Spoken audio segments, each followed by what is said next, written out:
assume there's no technical difficulties. Welcome! Yes, hello. There it is. I don't have a hat on. You do not? Oh no, you're going to blind everybody. Have a hat. Quickly. Maybe we need to get a new hat, too.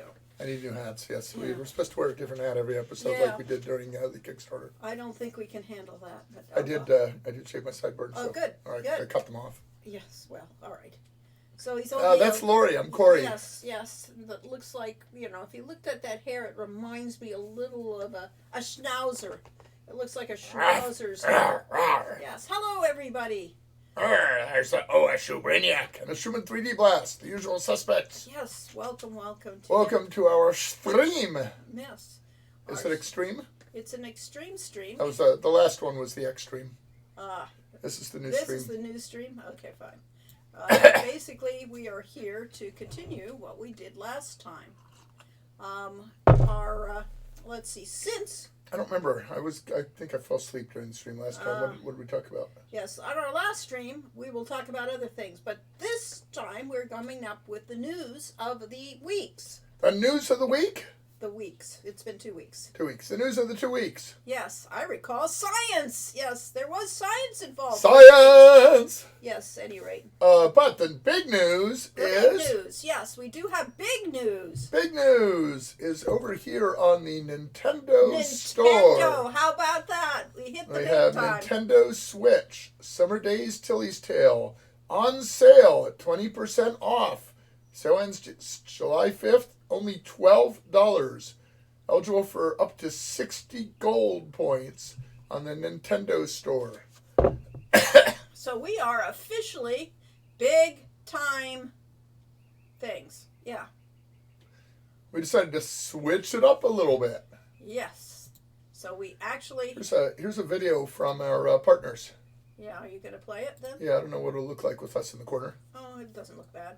But it doesn't. Oh, I'll bet I didn't set the sound. You didn't set the sound. Oh, no. I got to pull this thing out. You do. That castle looks familiar, though. I'm sure everybody should recognize it by now. It's Hero University. Yeah, it's coming out there. Okay, let's see. Tell me whether you hear this. I heard a kick. This cool castle perched above the sunny shores of Sardonia is Hero University. It's where I go to school. Why do I go to a school for heroes? Good question. That's my instructor, Master von Erwald. Silver Fox. If you don't mind an authoritarian guy. Isn't she cute? She really She is. makes a perfect Tilly. He doesn't like me. I don't like him.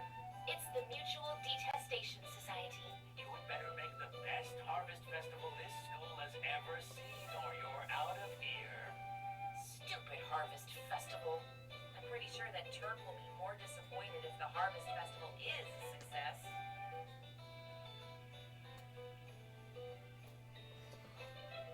I'm going to need all the friends I can get.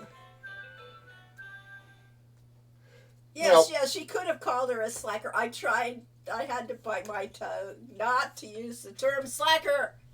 Exactly.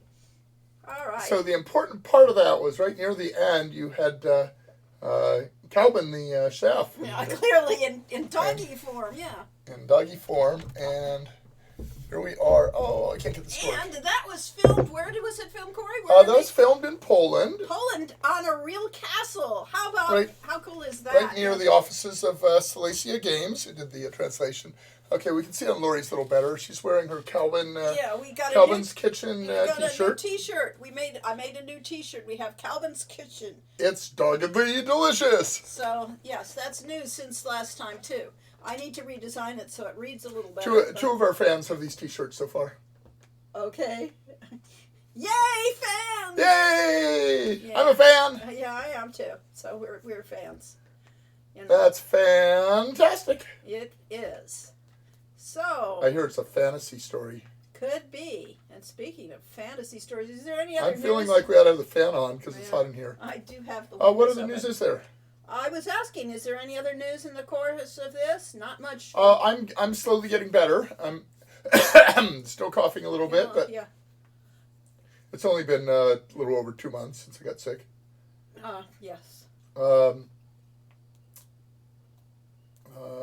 Yeah, well, Lori is working hard on writing dialogue for Efeo's Adventure, Summer Days Efeo's Adventure, our next game. And we're working very hard on the art. The art is really coming along. It's Should we changing. show some of it?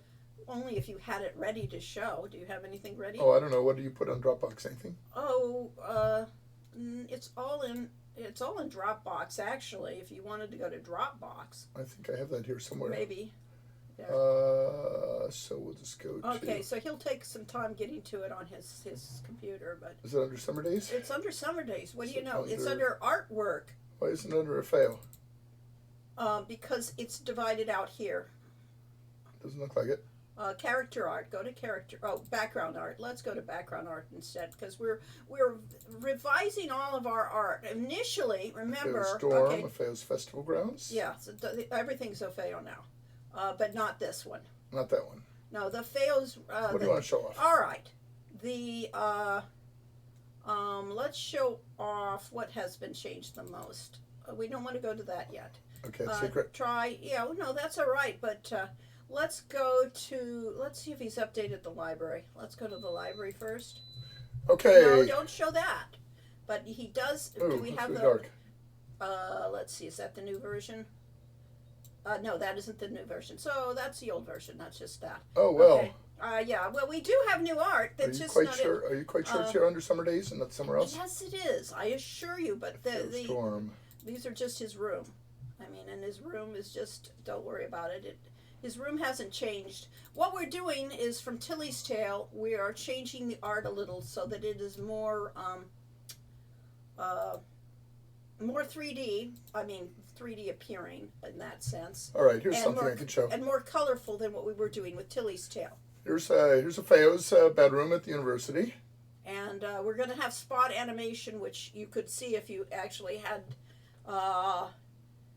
my computer instead of Corey's. Oh, this is just. But we're animating the lantern, and we're animating this tree in the background, and a little bit of glow on That looks this. like a magical tree to start with. It Yeah, looks I like know. the tree and around his I face. know, it looks like limbs they cut off of the tree. Yeah. So, yes. Oh, ooh, thank you for showing up and talking. Arcade Aaron TV, welcome. Welcome, yes. Fancy and pretty bedroom. Yes. And thematically correct. Yeah. Let's see. Back to us, because there's other things we could be showing. You could talk for a minute, and I'll find the stuff. Oh, okay, what am I going to talk about? I don't know. probably have Talk. to How set do I escape. get escape? Click over there and hit escape. All right, we have escaped that. Okay. And that's just on paint. Jeez, how backward. Let's see. I do have all the steps of the magic plant. You do. Well, you black should and be yakking. And I- Anyway, so yeah, we're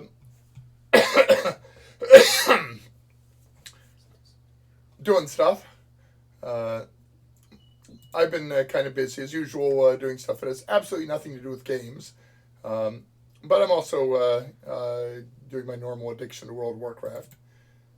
When I did the blog on...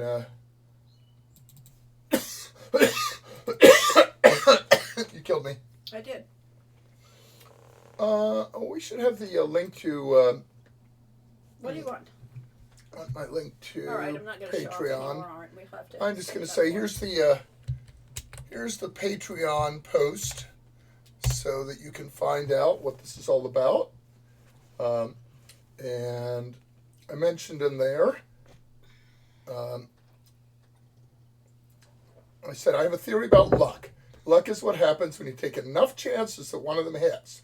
Make those attempts count. You have to put in the time and effort in each attempt to give it a chance to succeed.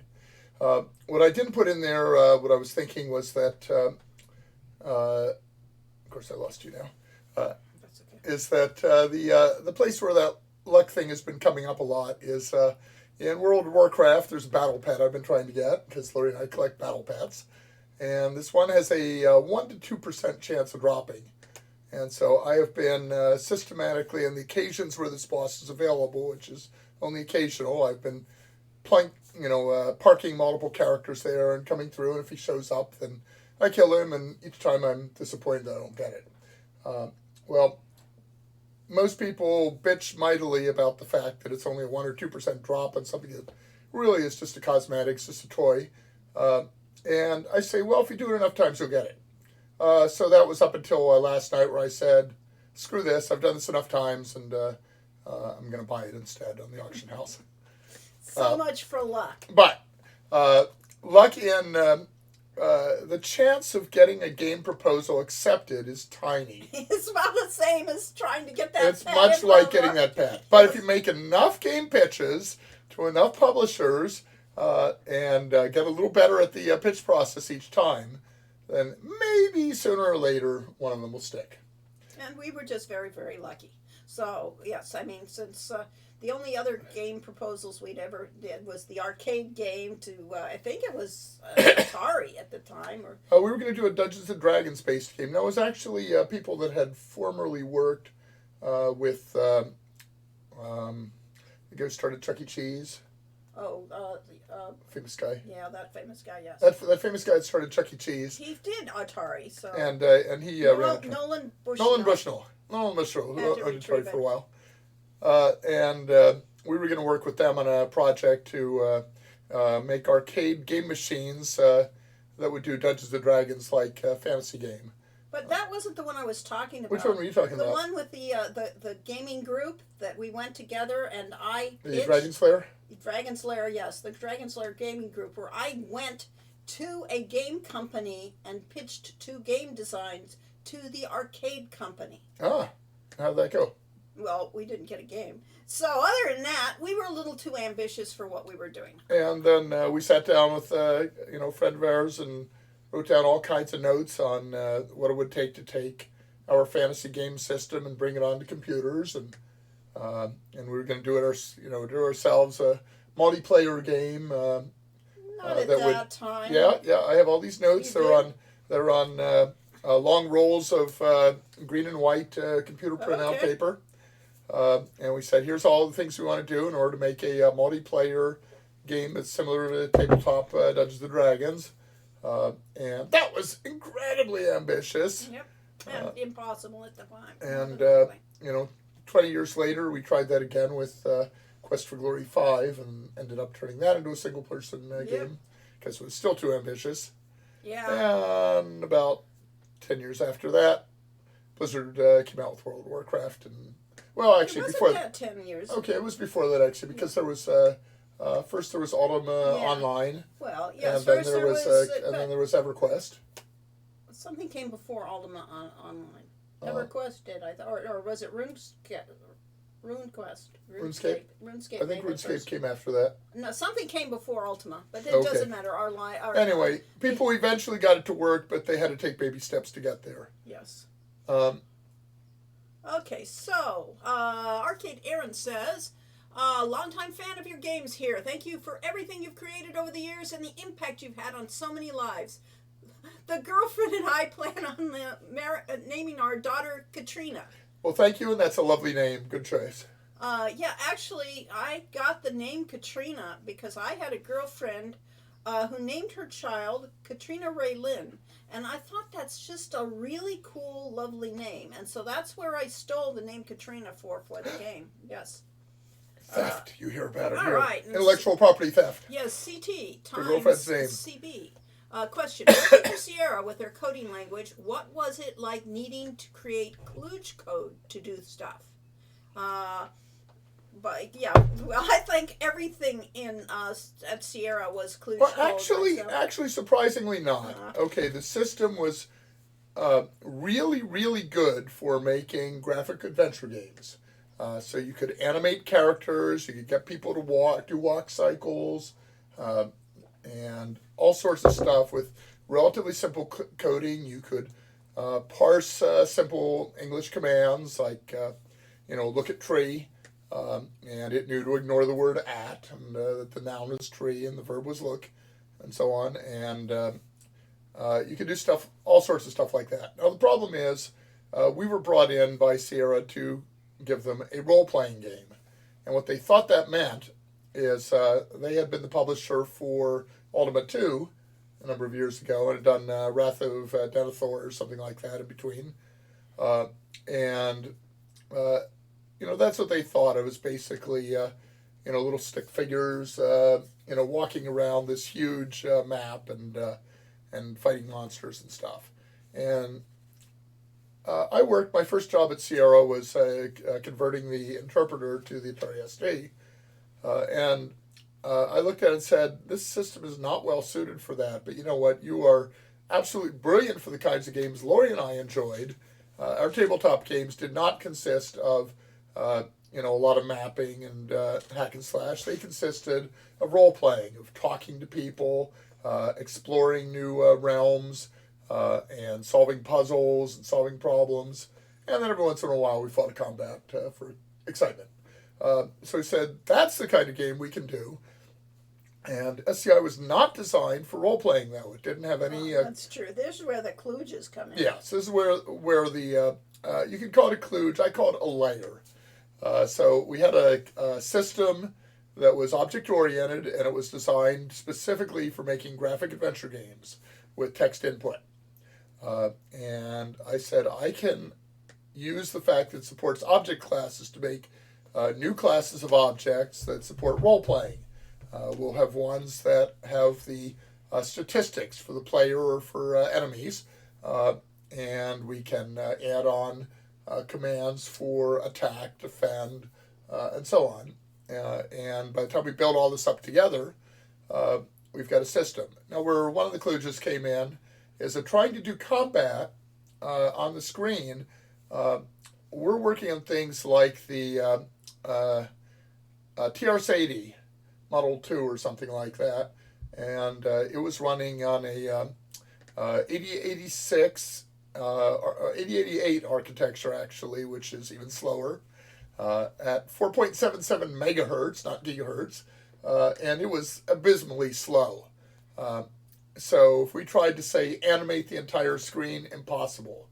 You could take about, let's say, if I could do this, nope. This much of the screen, you could animate about this much of the screen at a time. And so the kludge was we came up with the combat system that instead of trying to do it in the environment where things might have crashed into trees and stuff like that, we went to a custom screen, and we only animated a fraction of the monster. So yeah, we didn't do code. That wasn't so much code kludging, but it was system kludging. I mean, it was really saying, how do we make this work with given the parameters and that.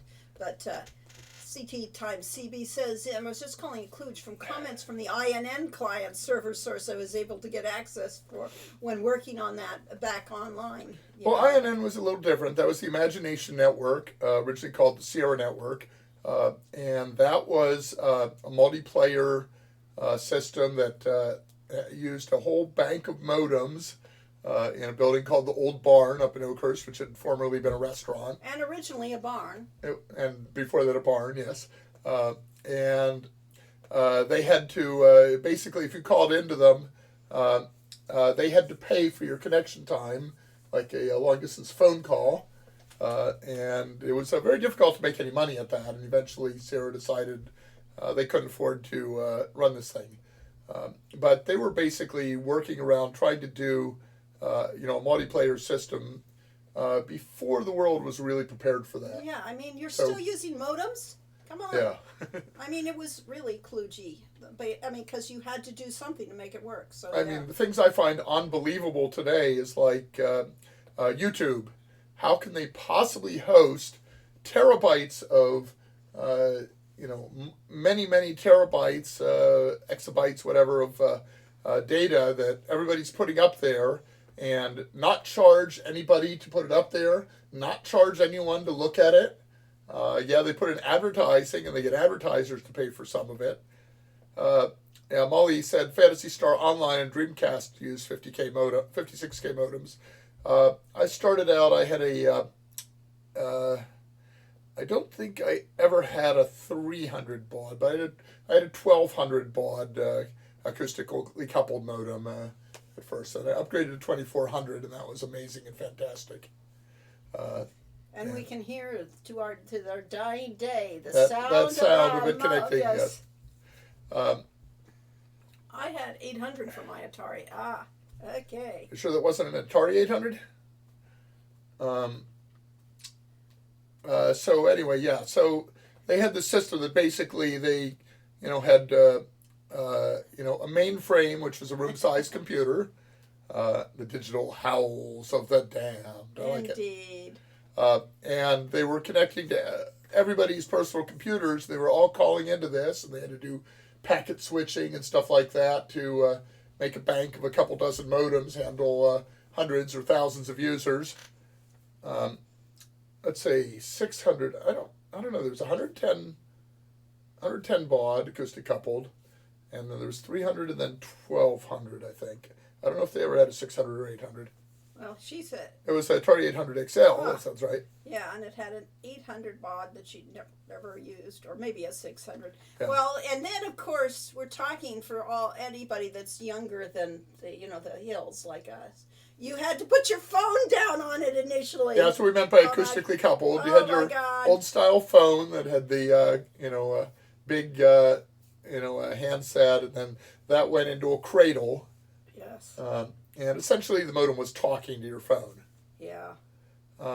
So primitive times, and they were trying to do a massively multiplayer real time system, and here it actually got it to work. So Yeah, honestly, the whole industry you could go back and look at as a history thing of the lessons learned and the way we did things is just fantastic.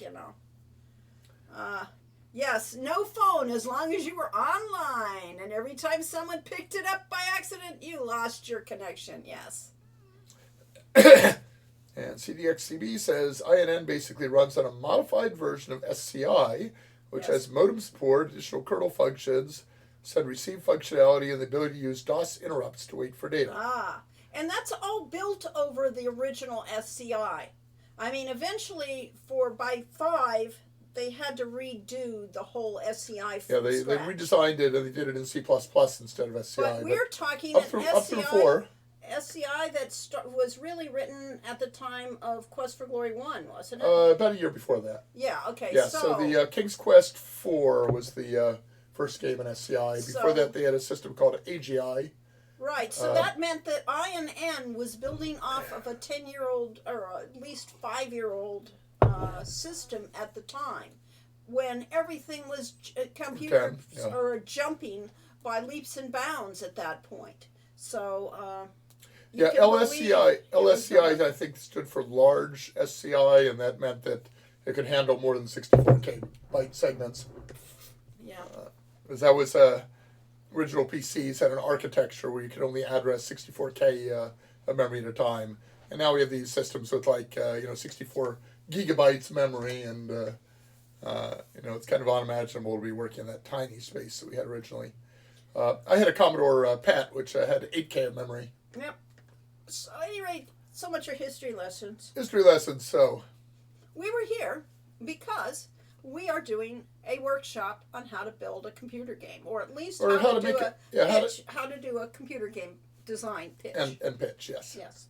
Although we're not telling you how to write it up or anything useful like that, you have to, figure that part out for yourself, because we always did what we did, and it wasn't necessarily up to date with what they do now. And we're not telling you how to get a publisher to accept a pitch, because We sure we don't only know. managed that about 3 times. Okay, so let's see. We succeeded with Heroes Quest, with Castle Dr. Brain, Mixed Up Fairy Tales. We gave 10 pitches to Legend Entertainment, And we didn't which get they it read all. all, and instead they assigned us to Shanara. Yep. So, really, that was it. Yep. In the Times, yes. In the 30 years we worked. Yeah. But we did pitch and pitch 20 and years, pitch 20 and years. pitch. As we said, luck comes to those who keep trying and And trying. then we and pitched trying. Hero U to everyone on Kickstarter, and Yes, we did that. We could count that. We could count Hero U, and we can count Summer Days Summer as Days, true yep. pitches. Even though we really did a terrible pitch for Road to Redemption. we did a terrible Honest pitch God, for Summer Days on the grounds that we were giving you 2 games in one, but we're giving you 2 games, and that we asked for $100,000, and that was a fraction of what it turned out to make one game. No, that's still a pitch. We All got right. a pitch accepted. Okay. I've always wondered if INN could be ported to the SC1. SCI 32. Okay, because the network side of SC132 is a I-32. direct copy of LSCI forked back in. I don't know. Yeah, we have no clue. It might be able to do that, but it would take work. I used to be a programmer once upon a time. Yes, and so anyway, speaking of programming, or not speaking of programming, we did have a workshop last 2 weeks ago on how to make a game, or what kind of game did we want to make. We called it a build a game. Don't give that part. That's a secret. I know, we're going to roll up to the top, Up and to it the top. isn't showing it anyway. Okay, so here we go.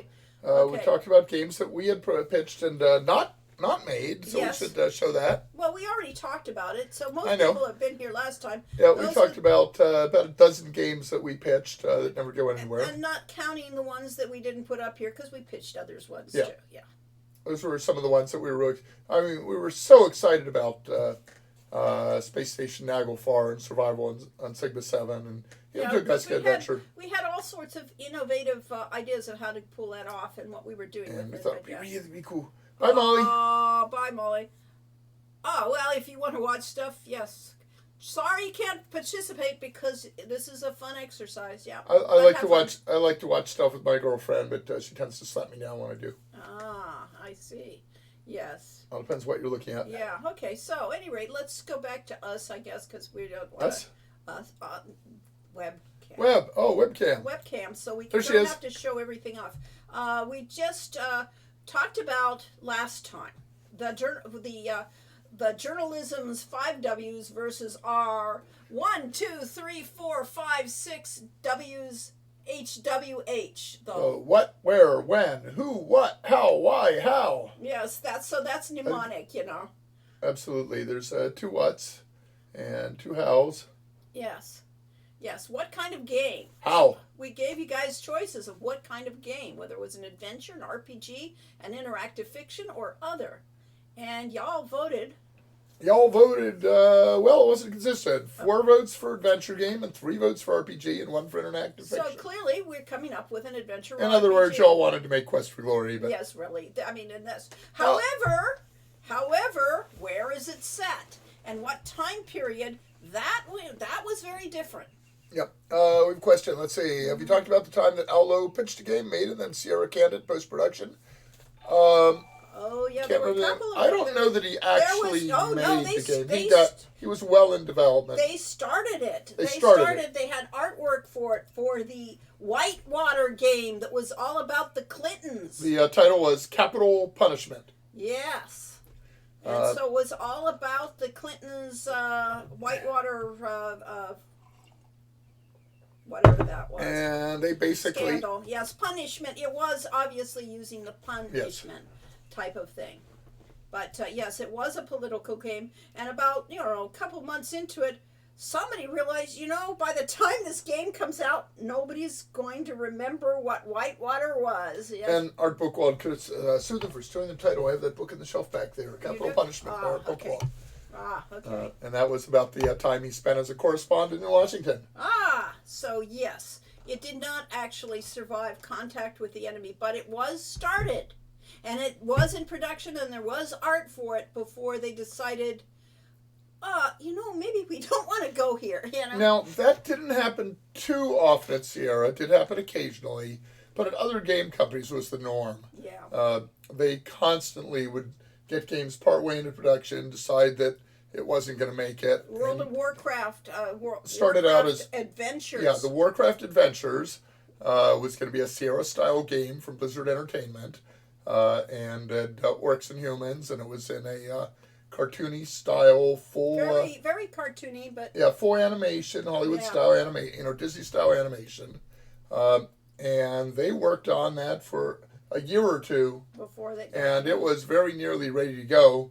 And they said, this isn't good. It's not a good game. And they canned it. And so they canned it, and pieces of it are online. You can see some of it now. But that effort eventually led to World of Warcraft, which was a huge success. So maybe or maybe not, maybe they would have been fine having that, Warcraft adventure as well. But they turned it into a massively best-selling, money-making.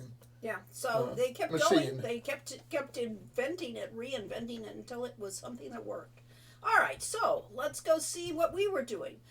We asked about where is it set and what time period. Should I switch that? No, we can just talk. Okay. You can talk, and that the vote was actually for sci-fi. 2 votes for science fiction, 3 votes for fantasy, 1 vote for alternate history, and 2 for modern. So we said, okay, we probably want to have a story with fantasy elements and some modern and science fiction elements. Yeah. But then we refined that a little later. Yes. So then what location did you guys want it to be in? And we came up with some, suggestions. That and nobody things liked. Like that nobody liked. But what they did like, Was cute countryside and as opposed to city. yes, and a distant planet, and That is had a feudal culture, a feudal society. Yeah.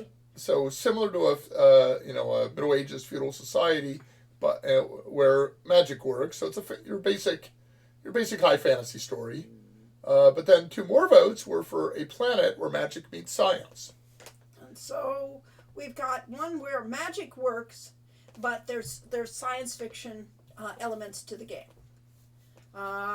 We've talked about, And then people suggested do an Earth-like planet with alien creatures, and maybe the air on the planet or the food slowly poisons, or otherwise the characters need life support to survive there. Yes. So that would kind of give you a time limit to the game. You can't just go around and do everything. So the tone then came up, and whether you wanted it serious, slightly humorous, downright silly, scary, mysterious, uplifting, sad, or exciting.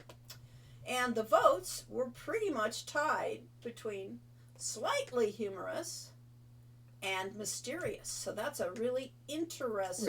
With a subcategory of uplifting. Yeah. So the other 5 categories got no votes.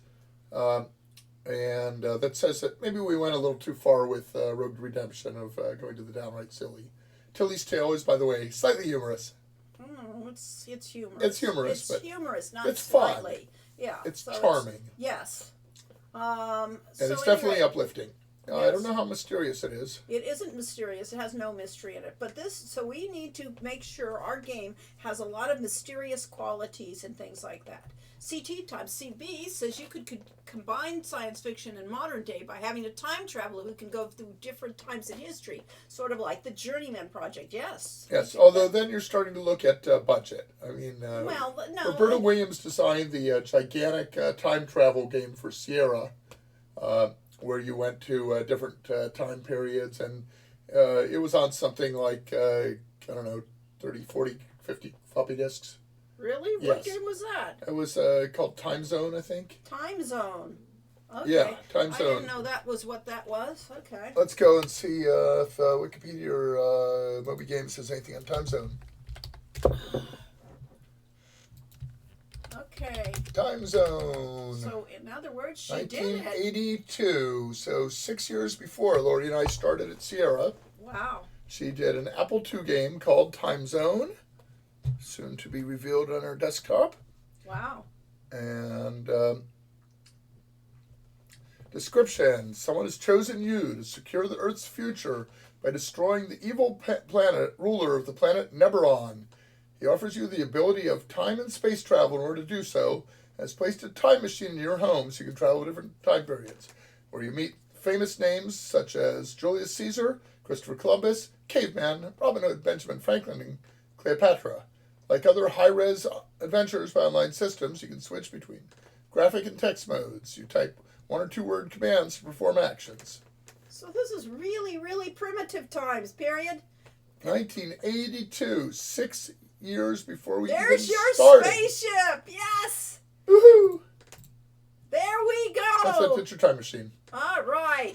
Produced by Bob Davis and Jeff Stevenson. We never met Bob Davis, but Jeff Stevenson was the head of the programming when I started. Yeah, and by Ken and Roberta Williams. Ken was getting credit Yeah, then. got credit for it. Now this green and purple, green and lavender on the text, that was an artifact of the way that the Apple II handled graphics. So the vertical lines, were, depending on what pixels they were on, came out as either white or lavender or green. So it was just really really peculiar, and that was a kludge, speaking of kludges, by Steve Wozniak. When he designed, he wanted to save in the number of chips and so on. So he had some combined lines, addressing lines that basically did not allow you to have full color, but allowed you to get something a lot like color.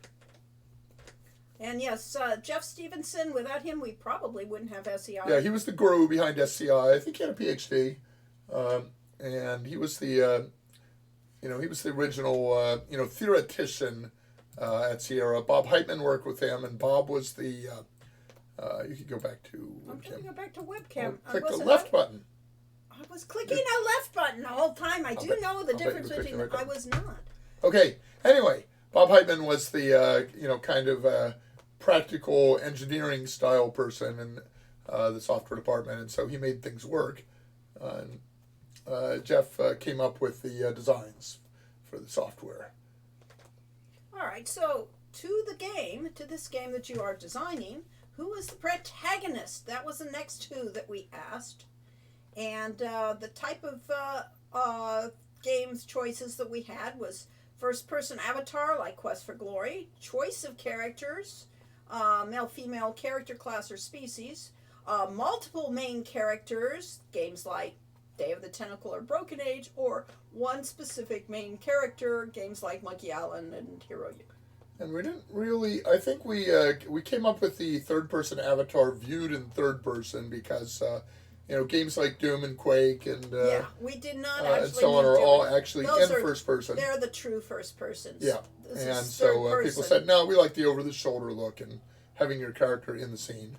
Well, no, they wanted a Quest for Glory style. They didn't want Okay. it over his shoulder. They wanted the proscenium style, stage style. So that's why we had a choice, and everybody wanted the Quest Yeah, we for get Glory style. three votes for first person and one vote for a specific main You character. could see we had a lot of people there, but not everybody. Yeah, not everybody voted. votes. So the votes gradually got less and less. We had 10 votes on the main thing, and on this one, it's like only 4 people chose to vote. Well, remember, everybody that's watching has a choice here and can actually join in and contribute to these. All right, But so some people are shy, and that's I know. okay. And some people are sitting there watching television or doing their laundry while they're listening to us, and that's perfectly acceptable. Maybe they're leveling their alts. Oh no, they might be if they were Corey. I mean, all right, so we have Waiting for the boss a to show up decision to of get a being battle a pet. female character, a misfit from a different culture or alien culture, and possibly a merchant class, a trader. We talked about Although people did eventually come up with a female appearance, femme presenting, and a Which somewhat could androgynous looking. because So you can identify. yes, you get to put your personality in that character, so it's your choice of whether she's female, whether So she's male, female, trans. whatever you want her to be. We're trying to make that so the player has the choice. So that was why it was written like that. I don't think we got any votes for anthropomorphic animals. So We did not. you're Nobody. going to be a kind of a normal person. You're a human person on an alien planet was the decision. And we said misfit from a totally different or alien culture, so not necessarily Earth human, but Right. but certainly human-like, and from a kind of Earth-like planet. Except that there's supposed to be some fantasy, fantasy in with magic in with the science fiction. Right. So we're just definitely having a fantasy. Like Cosmic Void 3, Yes, welcome. Welcome. So that So catches you you up get to you get feedback from us if you type stuff in chat. So Yes. don't Right. just sit in your hands. Yeah, because we're happy to talk to you. So the next question was a what? What is the point of this game? Oh, we had the merchant class trader. We Did did. you mention Yeah, that? I mentioned Okay. that. Yes. What are they trying to do? What is our main character trying to do? What is the plot of the game? So we need to think about what is our story. We now have a location. We have an alien planet. We're going to deal with aliens because there's aliens on the planet, but we're mostly human. We are, from our point of view, what are we doing rather than what is she doing? Because it really is her story, but her story is ours. David DK. I wonder why he says that. Yes. David TKI, the speedrunner, says the main character is trying to beat the game as fast as possible. No, wait, that's what I, the player, am doing. Right. We need to create a game We that need is to have- long. That is long and all And sorts difficult and challenging, so that somebody will come along and play, it in play our 5 long, minutes. challenging game in 5 minutes to Yes, half an hour. because otherwise it's not much of a challenge to play a speed run. One that's designed to take 2 weeks to play that he gets done in half an hour. Yes, so that's what we're trying to do. I think that's a reasonable requirement to put on this game. But what is our what is our character trying to do? And David, what's your fastest time getting through Hero U Road to Redemption? Okay, that's an interesting question. At any rate, we have to figure out the story. we have a backdrop. All my boxes will now fall down. Okay, yes, you're correct. I should not be using the cough Somewhere drops as my, around 2 hours. Wow. Pretty good. fast. I No, think mean, the average time we were told was 23 hours. Wow. So if you haven't played Road to Redemption yet, you know you get your money's worth with the Yeah. game. Even if you're speed running. I think most of the Quest for Glories he does in a half hour or less. Yeah. And without exploits. With exploits, I think some of them are under 5 minutes. Yeah. So, at any rate, yes, back to our story. What is the plot of the game? We are on an alien planet. We've come up with that part. We are, we could or may not be crash landed onto it. We could, Like in Survival at Sigma 7. yes. Survival on Sigma 7. Right. So we have to, you people need to put some suggestions of what is the story, who is what are the obstacles for our main character, and what is the motivation for characters. That's How'd that pop up? interesting. I don't know. I'm not touching anything. Weird. Yeah, pop-ups. Somebody's obviously trying to take over our computer. Yeah. Well, they wouldn't be very excited. And by the with way, that. Lori and I did this as an exercise ourselves Yes. and said, okay, if with the conditions we have so far, will we do them? So, Yeah, we gave you all a homework assignment from last time to figure these things out too. so one of the things that I've said on games, the hardest thing in the world is to make a game with no constraints. If they say you have $100 million budget or $1 billion budget, make a game. It's like, well, what kind of game? Who are the characters? What's the setting? Where am I spending this money? Or they say you have a $10,000 or $1,000, make a game. Okay, well that's a constraint, but you also need to know what kind of a game am I making. Yeah. We And started the budget out. does help design that. If you've got a $1,000 or $10,000 budget, you're making a text adventure or a very simple arcade game. Let's see if he. To answer a question. What's that? What is that? Is that painting of Quest for Glory 4 town gates just behind the original of the print you sold on Backer Kit? Yeah, well, more or less. This is on a metal. This is what we sold on Backer Kit, yes. Yeah. And it's really gorgeous on metal. We didn't sell it on metal, we sold it on paper. But yeah, and then we also had this one, which was also sold via Backer Kit for fans that wanted. I mean, that's gorgeous too. Selberberg. And all by JP Selwyn, our main artist. JP Selwood, the fantastic artist that was the main artist on Hero U and the artist, the main artist on Tilly's Tale, the sole artist on Faye's Adventure. Can we buy something similar? We will definitely. Well, if we ever got around to opening our store and our website, that I started to do about 8 years ago, and We have started many times. We need to do that, and we put it on the list. And we're currently revamping the website, so we'll have more control over it. Yes. And so, yes, we will try to put more things like these. I mean, we can always sell these. Was there an But art book for actually- Hero? Yes, there's an art book for Hero U. And I believe you can get it on For itch.io. Hero U? For Road to Redemption? Yes, there was one for Road to Redemption. He's going to try and find it. That's the yearbook. Transolar I mean, Games. we put a lot of work into that. That's a hint book. Let's see, where's the art book?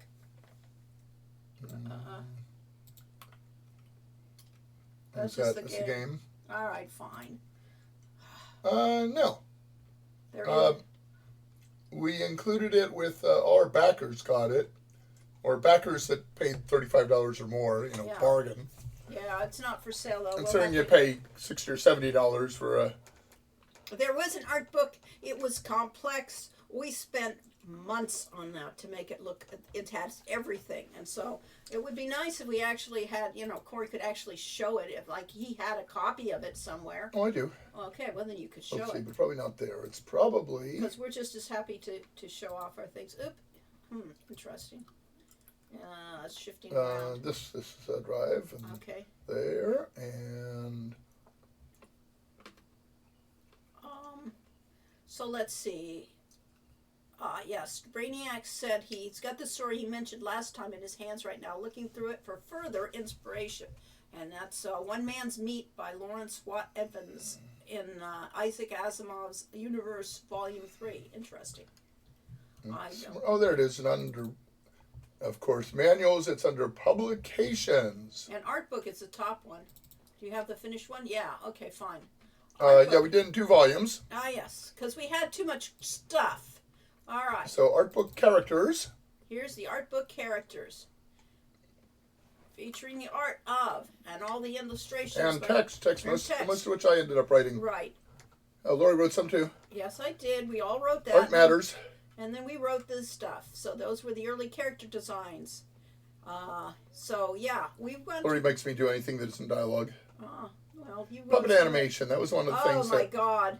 Yeah, these are some of the early versions of this. And Yes, when we were making a 2D game, we can go back up there. I mean, we should go through this art book sometime. We will.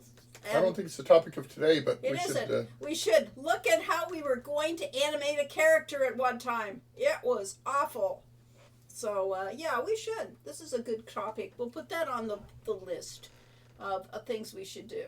And then go back to. Go back to which? This. Okay. That. Oh, you were going to show And there's- monsters? And there's the Monsters book. Yeah. And we had some great pictures for monsters. We Yeah, had these are some some of great the characters drawings that and we started out designs. with. Yes. And then a shading and stuff in here, might as well. That was done for the hint book. Those were specifically drawn for hint book. That's why. And this is the one of the paintings by JP that we used over and over again until people started complaining we're using the wine cellar too much. He was a lead on all our. He was the background art initially, and we had 2 other people, Eric Barnes and Paul Bowers, and to an extent Terry Robinson. All were the designers of characters and things like that. Although I have to say that a lot of the best work. This is from Eric Barnes up here, for instance. This is Eric Barnes stuff, and he did some nice shade work on his monsters. So mostly Eric Barnes was our monster person. And then we ended up going to. But then, Um, things like this where JP painted it. Mhm. So, yes.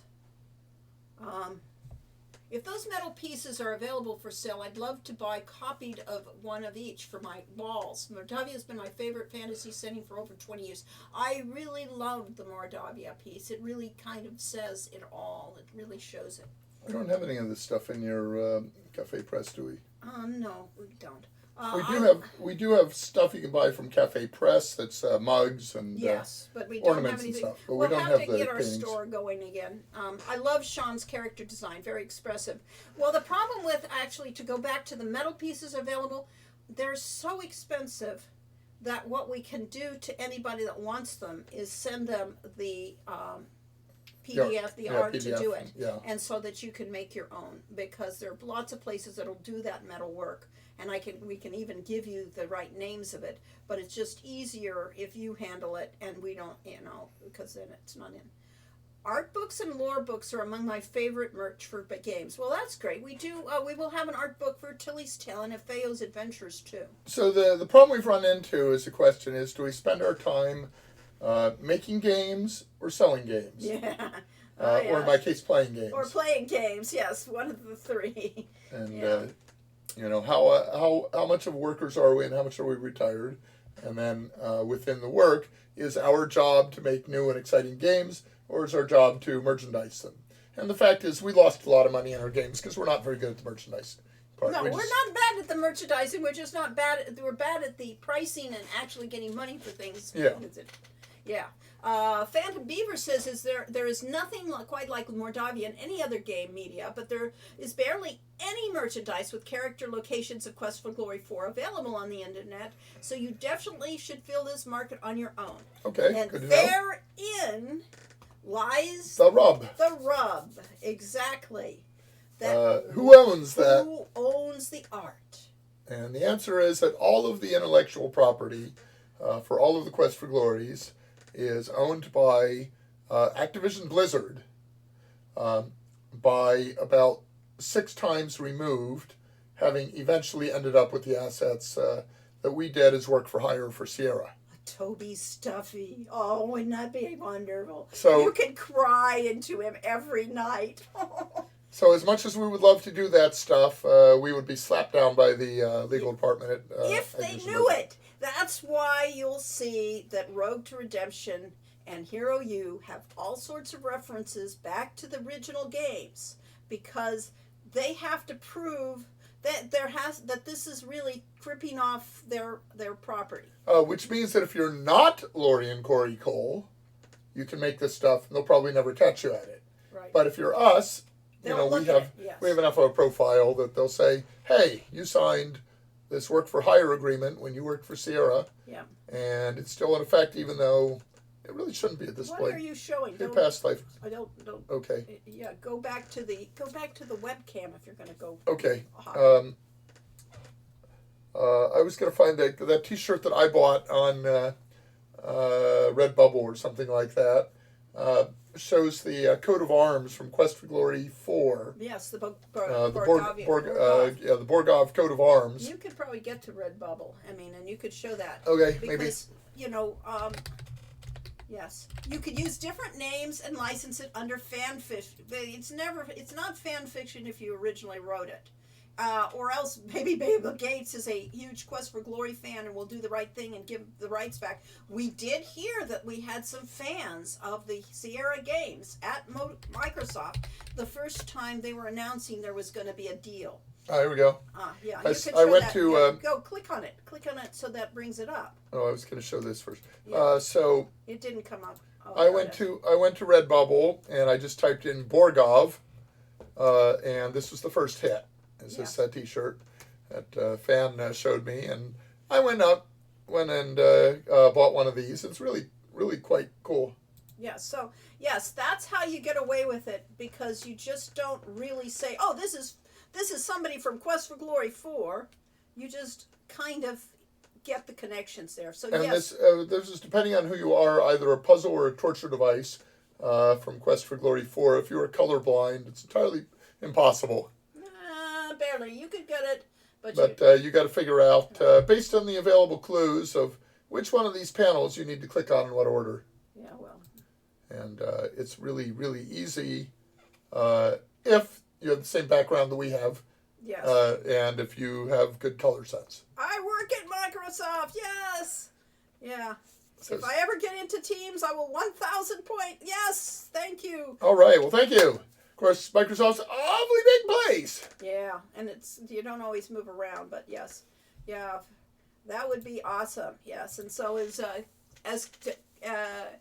S-Dub saying that yes, I'm going to apply for a PM job. Yes, and maybe we can get it and be persuasive. This would all be good. I'm really Well, hoping first that the deal has to go through Yes. because the UK stepped on it and tried to squash it and said. Yeah, that they made concessions. So yeah, So maybe UK will approve it, and everybody else has. I mean, we're really hoping to kick out the upper management of Activision right now. Anyway, my point in that Borgov Crest T-shirt is this absolutely nothing to do with us or with Sierra. Yes. It is basically somebody copied the artwork out of the game and turned it into a T-shirt design, is selling those T-shirts, and of course Sierra will ever know. Yes. Never know. On the other hand, this is a quirk in our games. This is not a meep.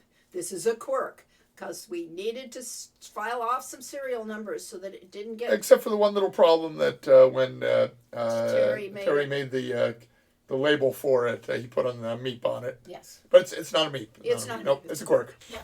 Okay. That's a Easter Bunny quirk. Ah, yes. I actually had 4 black T-shirts printed with the Space Quest 1 opening logo back in the days. Ah, that's wow. Going to a con together with everybody having the same T-shirts. That's cool. That's definitely fun. So this giant humanoid rabbit goes to the dentist and to get his very large rabbit teeth operated on, and the dentist says, "Do you want me to use some Novocaine?" He says, "Oh no, I'm an ether bunny." Okay, thank you, Corey. There we go. Dad jokes. Arcade. I am a product Manager. manager. Okay, fine. Just saw a job there. Product. Yeah. Thinking Are about we a still plan. working on a mystery game? Yes, it's a not mystery. actively. It's a mystery. It's a mystery whether we're working on it or not. Yes. Yeah. No, actually, the game in the we have the current game, which is Efeos, that's in production, and then we have Sammy's Story, that is the next one on the list. So the mystery story is Lori, back when we were doing this newsletter called The Spellbook for Fantasy Gaming, wrote a couple of short stories with a character who was a consulting magician inspired by Sherlock Holmes, but he was basically solving mysteries with magic. And another one called The Familiar that was related to that. And I said we should make these into a game. And our programmer Sydney got excited about it, and I got excited about it, and she made a prototype of it, and I said, okay. And Lori says, I don't have time to write this game. I said, don't worry, I'll write. And she said, no, you won't. It's my story. Yeah. So that's where our mystery game went. So it's on hold until Lori has time. Or until we redesign it so that it works better. Because there's always that. You know, you have to get a game that flows well and works within the constraints that you're But doing. what we were going to do with that mystery was make it into a puzzle game inspired by My Castle, Dr. Brain. And eventually we ended up completely reworking that into a kind of a modern setting, and it's got science fiction elements No, to we it. wanted to do Sherlock Holmes in steampunk. Steampunk. Steampunk Sherlock Holmes. That was the premise, not That's not where we ended up with Puzzleworthy. no, but this is where we ended up with a mystery game, which they were talking about, and then you wanted to do the puzzle game, and that was I wanted to do I wanted to do that as a puzzle game based on the short stories, and Lori said you can't do that, so that was eventually we ended up with Puzzleworthy, which will be a modern times game, actually like no, it's not. Laura Bow period. Yeah, Laura Bow period. Yeah, the 20s. Yeah, that's not that's 100 years ago. Corey. 100 years ago, relatively Jeez. modern times compared to the fantasy games we've been Yeah. doing, and be more of a little bit more realistic, but then go into a science fiction type setting. And then yes, Wizard's Way is on the back burner too. So we have a lot of things we could Wizard's do. Way is the one that we promised we were going to do next after Hero Road to Redemption, and we didn't know at the time that it would cost us over $1 million of Yes. to make Hero Road to Redemption. We only had a $500,000 budget to make it on. Yeah. So therefore, Uh, it's still so on it's the back question. burner. See, there's this thing is we lose money on all the games we make, but if we make a game that only costs us $200,000 or $300,000, then that's all we stand to lose. Yes. Whereas yes. if we make a game so that we're costs us, limiting our costs, our failure. so if we have a game that costs us $2 to $5 million to make, and it makes back $1 million, well, percentage wise, that's really good. But in terms of real money, we've lost more money than if we lost 100% of our $300,000 investment. Yeah. Well, look, geologically speaking, it's all recent times, so you're correct, Tori. Yes, it was, recent. Hard to believe the roaring 20s were a century ago now. Yeah, I it don't is. think we're doing a workshop, are we? No, let's not. We'll We'll get back to it We'll eventually. get back to it, yes. I always confuse the Meeps with the thing in the Dynamics version of the Sierra logo that says, phew, Sierra. Okay. Risk management. Yes, we're taking risk management. We're trying to, keep our failures smaller. Well, it's interesting. My son's son and his friends had a slogan when they went to the casino that was, you got to go big to win big. And they don't mention the fact that you're far more likely to lose big if you do that. Yeah. But at Sierra, we always felt like we were a little underserved by the marketing department, and that everything went into Roberta Williams games, King's Quest and so on, and Phantasmagoria.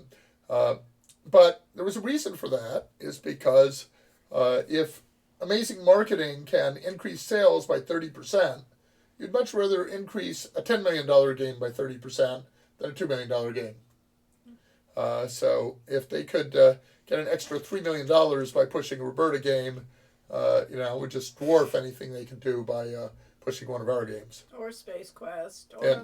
And when we met with Mark Crow and Scott Murphy at a Comic-Con in San Diego, they said, we were so jealous of you because you guys got all the attention for marketing and we didn't get any. And we're like, what? Yeah, I mean, they at least got a couple of covers of the magazine. Yeah, we never got the magazine cover. Yeah. I mean, that was like the cover of the Rolling Stone. We never got the cover of the Sierra magazine. Sybil Seeker says, Hero U is such a fun game. I've clocked almost 200 hours. And the problem is, what we didn't do is we didn't figure out a game to make it an online game where you'd have to pay for every 20 hours. Yeah, we should have done that, yes, so that we could, we could be modest. A little bit of $1 every hour. $1 an hour, yeah, $200, we'd make our money back and we did eventually, yeah. All right, and Phantom Beaver says, the gaming scene is insanely competitive now. There's so many games that fail because there's a non-stop stream of games coming out, so most people don't even know when another game a gem comes along. Marketing is hugely important, but also very costly, and you have to find your audience that's actually what kind of marketing works. Yeah, very true, because when Sierra was doing our games, between all of the major game developers at the time, there were maybe 30 to 50 games a year coming out, and now it's like 3,000 to 5,000 per month on Steam and so on.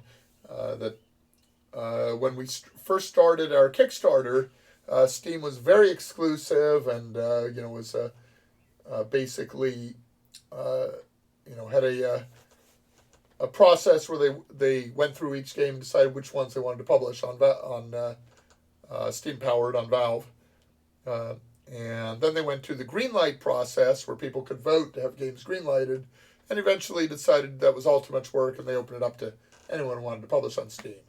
Well, that was great for people that wouldn't otherwise get on there, but it meant there was so much saturation of the market that how much can people buy?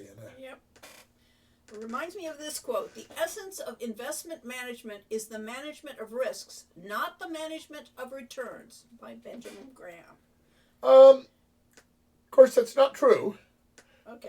That's part of it. But I could go into that whole topic, but what it comes down to is John Bogle, who founded Vanguard, basically concluded after a lot of research that the very best investment managers and the very worst really didn't differ by much. What did make a difference was how much it cost you to invest. So the ones that charged the lowest fees ended up making the most profit for their clients. And that actually nobody is good at predicting the stock market. So don't invest in stocks. Or don't pay a lot of money to an investment. Yeah, never pay a lot of money to an investment firm, but you can do stock. What is it? What do we invest in? We do mutual funds, and in particular, we do things like the total stock market index from Vanguard. Yes, believe like me, we have lost money. We have lost money on individual stocks. Yes. So just so you know. Let's see, maybe do some downloadable content for Hero U, like being able to buy some objects you have to dungeon crawl for. I'd buy, seriously. Love that game. Well, we would, so glad. Yeah, I mean, yeah. I did discover when I did some accidental research a couple months ago that in my online poker career, I actually came out profitable. It wasn't very much.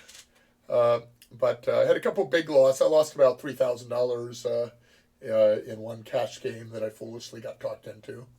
But I made it back in tournaments and stuff. Every once tournament we won 7,000, was it, and paid for my computer that one game. That was about 15. We made about $1,500 and bought a computer with it. Yeah. So this shows you never know. But then again, the real thing that made it profitable was the fact he was working on a company that was making an online computer game. And my it's, monthly salary was a lot higher than my profits. Than his profits and losses. So yes, that really helped. Okay, so let's go back to things. I'd buy meat merch, but maybe that's just me. I think people. I mean, I love meat merch. There is some stuff on. Can we find your cafe? Yes, Press? if you go to the Go to HeroYou.com. yeah, that's it. HeroYou.com and then go to store. and you'll get there. Oh, Ta-da! there we go. What do you know? So you could bring this up. Boom.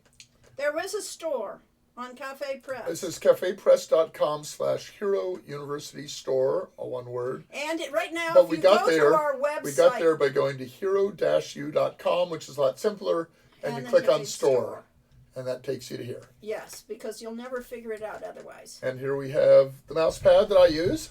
Yeah. Oop. Stupid thing. Stupid Windows 11. Yep. Yep. Yeah. Mouse pad, yes. Mouse pad. This is a piece of JP art, and this was done to a fan request, and afterwards the fan decided that wasn't really wanted, but we thought it was gorgeous. But So yes, we really wanted it. it's offensively a Roman villa with a So Pegasus. yes, so you can get a mouse pad with that. You can get this mug with this design on it. A little dark. It is a little dark. It is the lovely water screen. Okay. Wait, fine. it is different colors. Okay, fine. Yeah. What happens? Does that just change the white No. to a different color? Probably. No. All right. So you can I'll get a bet- I'll bet it journal. changes There's all light. sorts of things. Then we've got our Christmas cards. We've always had Christmas cards. Ornaments. What is it doing like that? It looks like this. Okay. You could get your ornaments, and there you can have a. This is our 2017 Yule. Yes. You can get your meat stuff that way, and you can decorate your entire And you can tree. offend all your neighbors who say you should be celebrating Christmas and putting Christ back into Christmas. Yes, well, thank And you. guess for what? Christ was never in Christmas. Oh, well, It no. was made up by the greeting card industry. Yeah, okay, fine. Get the, Yes, the there's Calvin. There's another meep on this one, this Christmas one. This Yule one. Go to the Calvin. The Calvin? Okay, fine.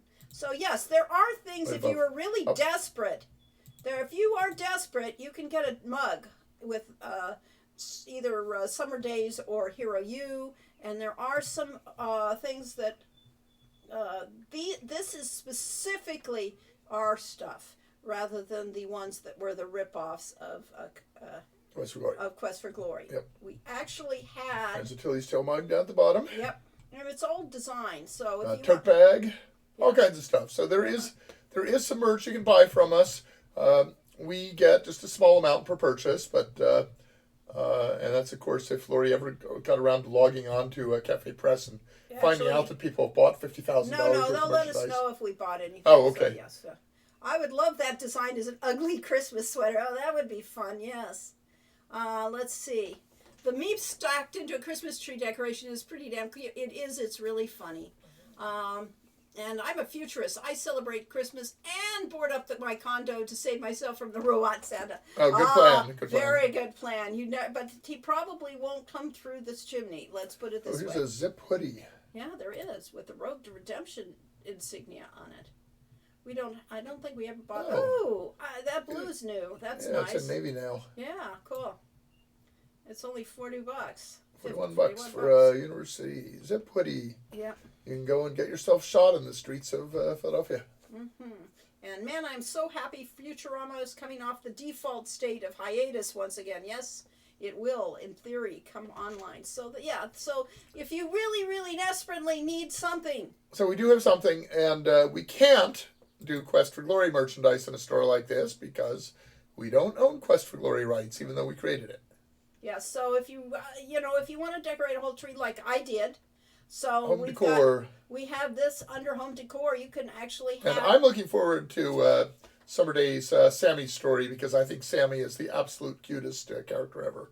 Right. So yes, and we have all the ornaments and Halloween ornaments and posters and things here, so that you too can have Oh, there's the JP painting. Huh?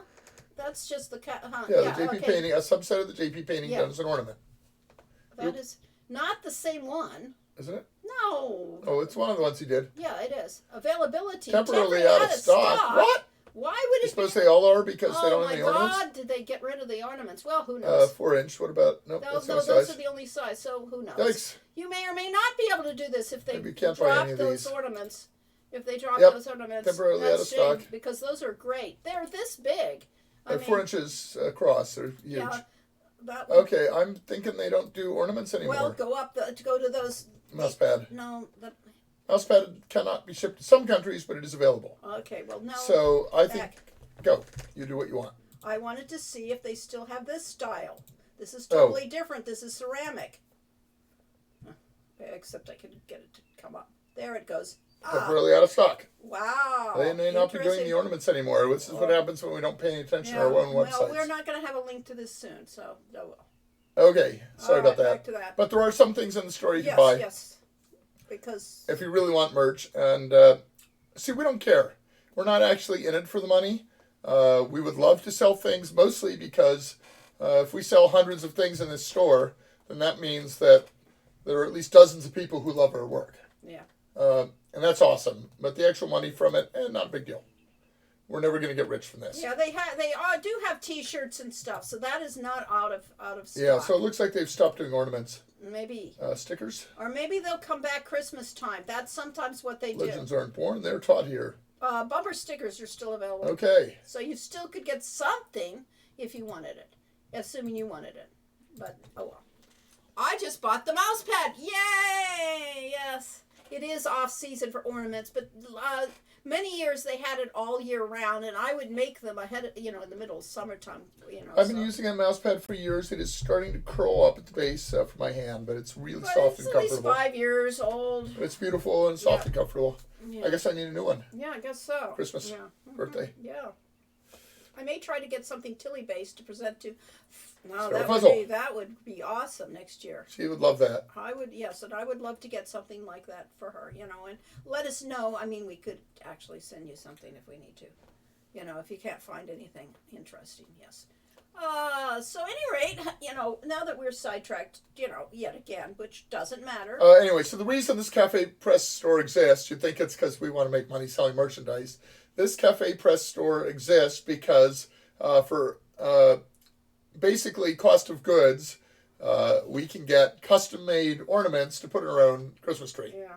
But that isn't the reason it exists. It isn't? No. Why does it exist? The reason it exists goes back to theschoolforheroes.com. And even And before the- that, to howtobeahero.com, Yes, all right. Howtobeahero.com. which doesn't exist anymore. Which Don't type doesn't that in. exist. Yes, it's a non-existent But website. schoolforheroes.com still exists, but it's mostly non-functional. It's archived effectively. But the original school for online was howtobeahero.com, where we were trying to push our book that did not actually get printed. And to do that, we created the School for Heroes online. We printed it. There's 4 copies. Yeah, there are. We have 2 of them. We have 2, yes. So, at any rate, the book that didn't get printed, to promote that book, we created the website of the School for Heroes, and then Cafe Press came online. And it was like, oh my God, it doesn't cost us anything to have a store. So that's when we put up the first store. You could And be watching this video instead of us. well, they could be, but Especially if- then it goes to black and you don't see anything. It'll start over. It will, but that's cool. I really like that. We're redesigning this website. It should be up in the next month, hopefully. We already did it. It just needs to be put up here and finalized. So yeah. All right. My favorite joke about the engineer and the physicist and the mathematician has the punchline where a mathematician, instead of solving the problem, says, there's a solution exists. Yes, and then goes back to bed. And then goes back to bed, yeah. So our website is completely done except the fact that it isn't actually up. Yes. Let's see. I've played your games for decades, but I've only recently watched The Maltese Falcon. Now I'm obsessed with that movie. That is an interesting movie. And in fact, I didn't actually see The Maltese Falcon originally. Really? I had a book that had the pictures and and the dialogue to go through the whole movie.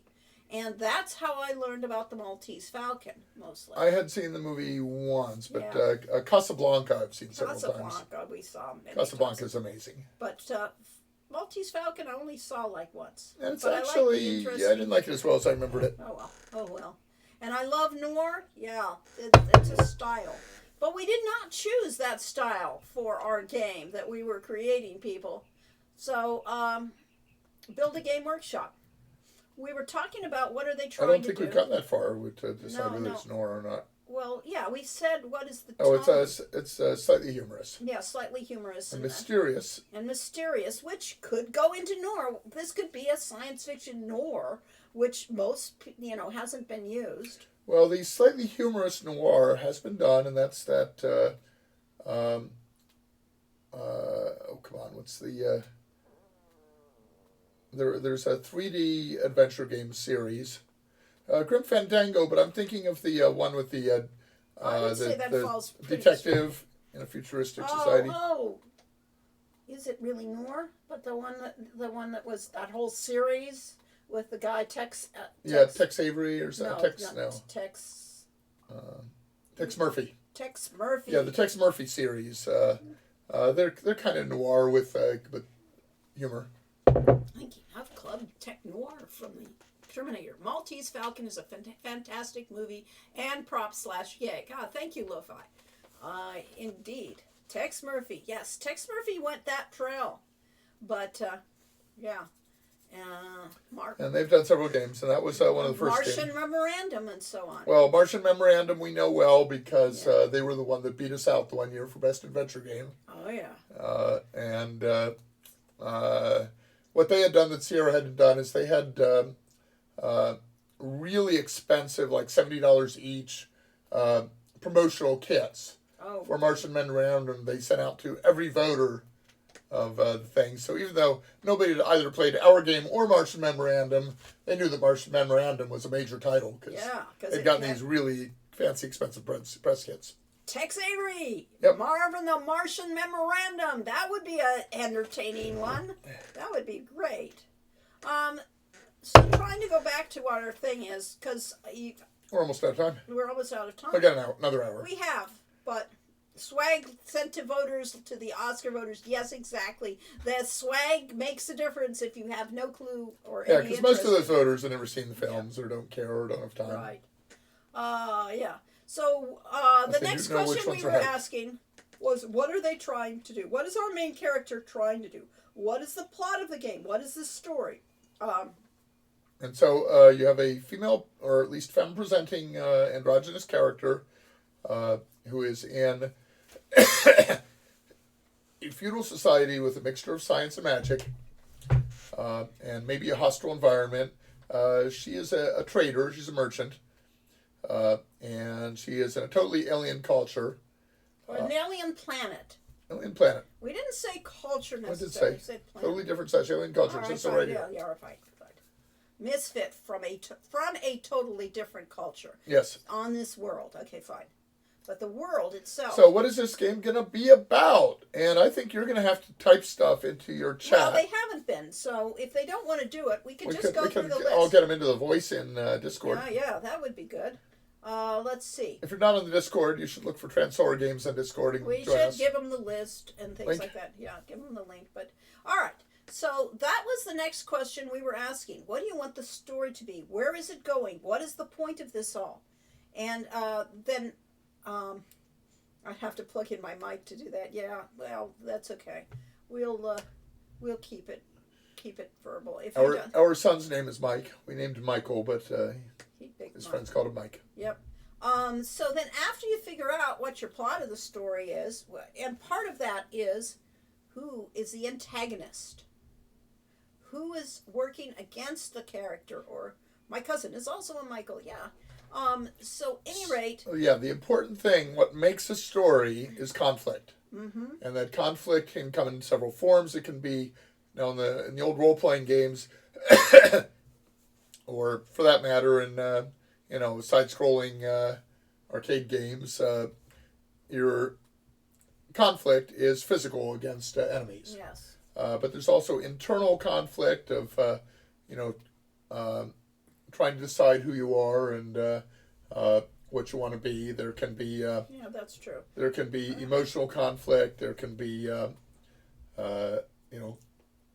feeling out of place conflict. There's a lot of different forms of conflict, but you have to have some kind of conflict or there's no story.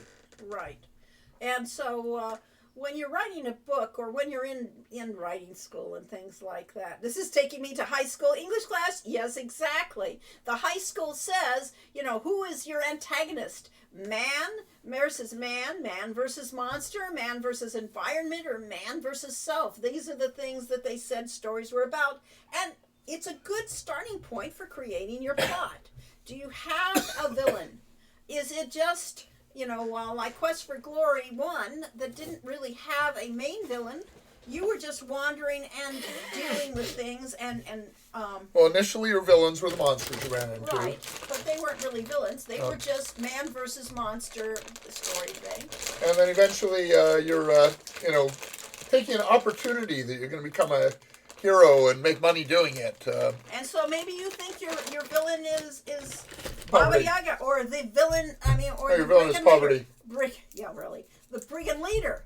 Those are possibly your enemies. And each time we subvert it by making them not quite villains in the usual sense. You're right. They're just. But so we were But always. they can be antagonists, they're not They necessarily are villains. antagonists.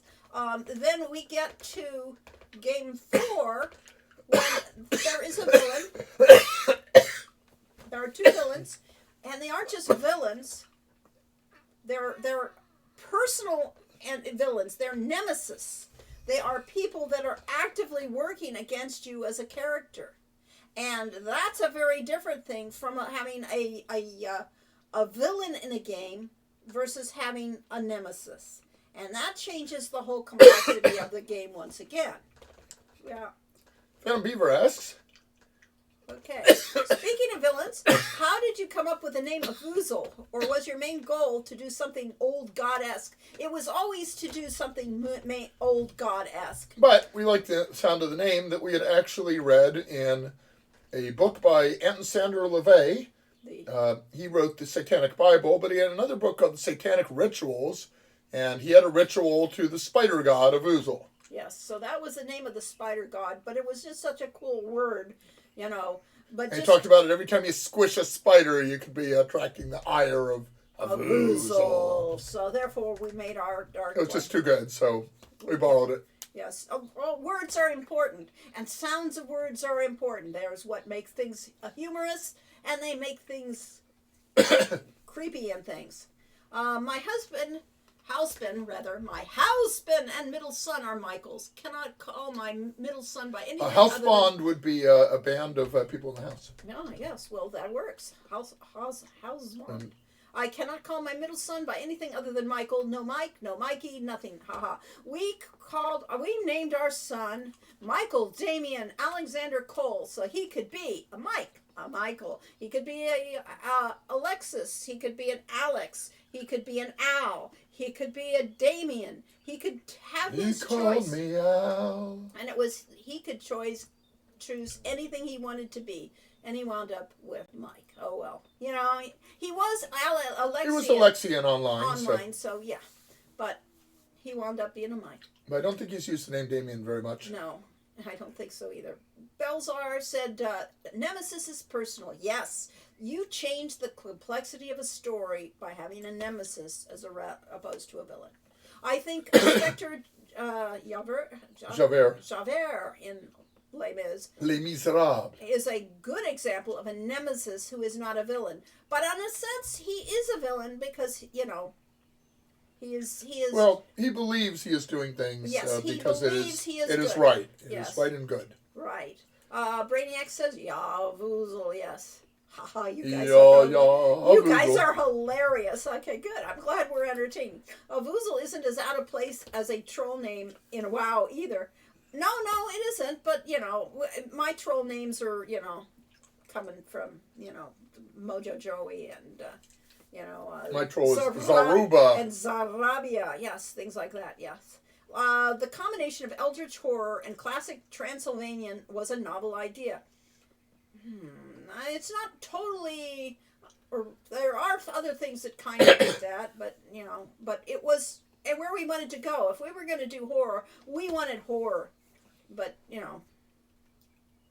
this is the kind of horror we like. Yes, comedy horror. Yes. Don't ask me why I have the Rituals of Avuzel in hand in OneNote. Oh yeah, we won't ask you that. We don't have it anymore. I know that. Oh well. Okay, cool. We got rid of about 90 to 95% of our library when we moved in with my mother. Let's see. Everything got given away. So, if novel to me anyways, yes. So any rate, to go back to our thing, who is our antagonist? Is it a villain? Is it a nemesis? Is it a monster? Is it just an environment? Do we start like Quest for Glory and have just, you're just fighting against things that are in the environment, and it's an alien planet, so maybe you're fighting against alien creatures. But we did say it was a rural society, a feudal society, which it implies that there are people that are civilized and working things, yes. Let's see. Sulla is coming back. Well, cool. Indiana Jones 5. I'm glad they brought him back. It really belongs. He's great. I loved his character in that in the movies. So. Which, of course, is not just the acting; it's also good writing. And well, maybe, but what it is he's a great character type. Yes. As I recall, there was discussion about the PC being in a mercantile field. So the most obvious choice of antagonism would either be a financial crisis or an opportunistic guild. Oppositional guild. Oppositional, okay. Well, opportunistic actually works really well there, too. That's not what OSU said, though. Oh, well, yes. I really hope Indy 5 is better than Indy 4. I hope so, too. I'm not holding my breath on any of these. Indy 2 was the one that we were kind of grossed out by. Yes. So we'll go with... So, 1 was great. Well, 1 was good. 3 was great. And so this is another odd number. It should be good. Yes. So it's the reverse Star Trek because... the even-numbered Star Trek movies were amazing. And then, yes, I defer to opportunistic. I like it. Yes, Lo-Fi suggests feudal society brings to mind oppressive regimes of leadership. Yes, exactly. That's where my mind was. Yes, give and take. So, right, we have a feudal society. There's got to be a ruler of that society. And are they... if this is like... So are we talking near future when... No, we're on another planet. Trump and the Republicans... No, Corey. Another planet. So we've got somebody's ruling that planet, and they're keeping things in a feudal society, which means they have to be oppressive and things like that. Therefore, we have an outsider coming in. Here we have a nice situation, like Quest for Glory, where they're just trying to survive on this planet, trying to get around, trying to deal with the people and things, and gradually they're learning more and more about how oppressive the society is, how oppressive the guards are, and things like that, or the knights or the king, and they're going to have to learn to deal with that. Yes, I love when you stream. Hopefully you know how much of an impact you have had on people. I was always a reader, but because of you two as a kid, I would ask to go to the library to learn, say, Swahili because of Quest for Glory 3 or lore from other countries beside England and the U.S., etc. I'm so pleased. That's really does make me happy. And that is... and you just made Lori happy. See how easy it is? Yeah. It's just like...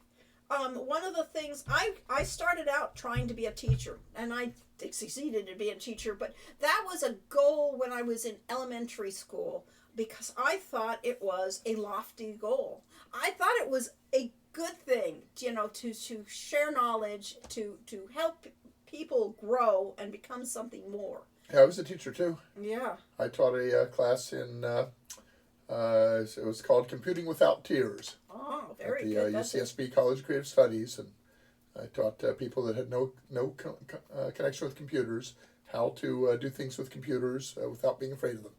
So, when I did take classes in college, I had a very creative, like you did. You had a College of Creative Study. I had an experimental group of where we were learning to be teachers. It was a teaching class set up with various teachers that taught different subjects, and we were learning how to teach. And their book, the book that I remember the most, was Teaching as a Subversive Activity, and how teaching changes people's lives and changes people's mind. But you want to do it in it's not a teacher telling you what to do. It's having activities and things that you do that will change your lives, change your thoughts. And so that's what my games are designed for. You know, they are designed to have you think and have you do things and really feel like you're in these worlds where you're making these decisions on your own, and that, yes. We will for And some- growing, yes. Your brain is amazing, and you're so passionate. I am. Yeah. Well, I am passionate. Not in real life. Yeah, let's see. 1 and 3 will forever be the best, of course. But it's the last chance to get Harrison Jones, and yes. Marion Davies. Yeah, exactly. It's the last time to really see this, the Indiana Jones story on, yes. All right. Feudal Harrison Society. Ford So is a Indiana warrior Jones. class 2? So Harrison Ford as Indiana Jones came to Harrison Jones, which is the name they give in World of Warcraft for their archaeologists. Yes, yes. And so let's see. We should go to this first time chat from First the Lost Unicorn. Okay, I went through the entire Quest for Glory series again. Hey, thanks for following. Yes, as a wizard and then a paladin. 4 is my absolute favorite of all time. Finished that one with a perfect score. Oh, there we go. That was a trick indeed. We'll applaud you because that wasn't easy. And often there were bugs in the games that made it impossible to get a perfect score. But one of the tricks I did is I assumed that we would get something wrong and there would be some part of the score that you couldn't get. So I made the final, winning the game was always like 50 points. It was much bigger score than all the rest out of 500. Okay. And it was actually then clipped. So if you had a score of 473 and you got that extra 50 points, you now had a total of 500. But if you had 450 and you got the 50 points, you also had 500. Yeah. All right. So let's see. So somebody who's actually trying to do the workshop like we were trying to, Ooh. Sybil Seeker says, oh, thank you very much for the subscription. Yet another one. Says Feudal Society. Every one of you should be subscribing. Yeah. And you should all be checking out our Discord and preferably interacting in it. Yes. Okay. Which we'll need to give them a link. Oh, yes. Thank you very much for Bill. Yes. Feudal Society. So a warrior class 2? That could be. There's knights. What are we talking about?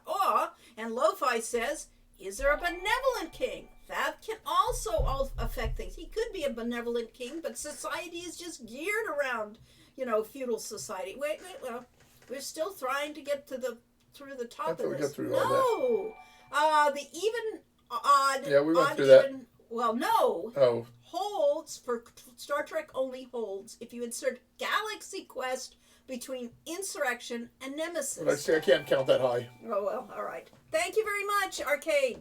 Thank you very much. Benevolent King or Queen. That's another possibility. Somebody that's trapped After all, if in your that character is society. female, why not? Why not have a like an Amazon or some sort of a woman-dominated society? Yeah.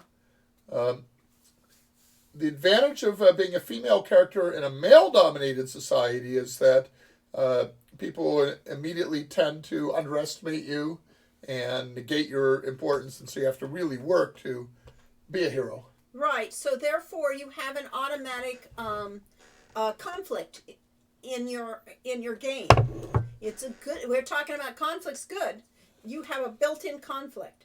If it's a female-run society, and now you're a female in that society, you're not going to be looked down upon. But maybe it's the men that are the or maybe class. the women in the society consider you a threat.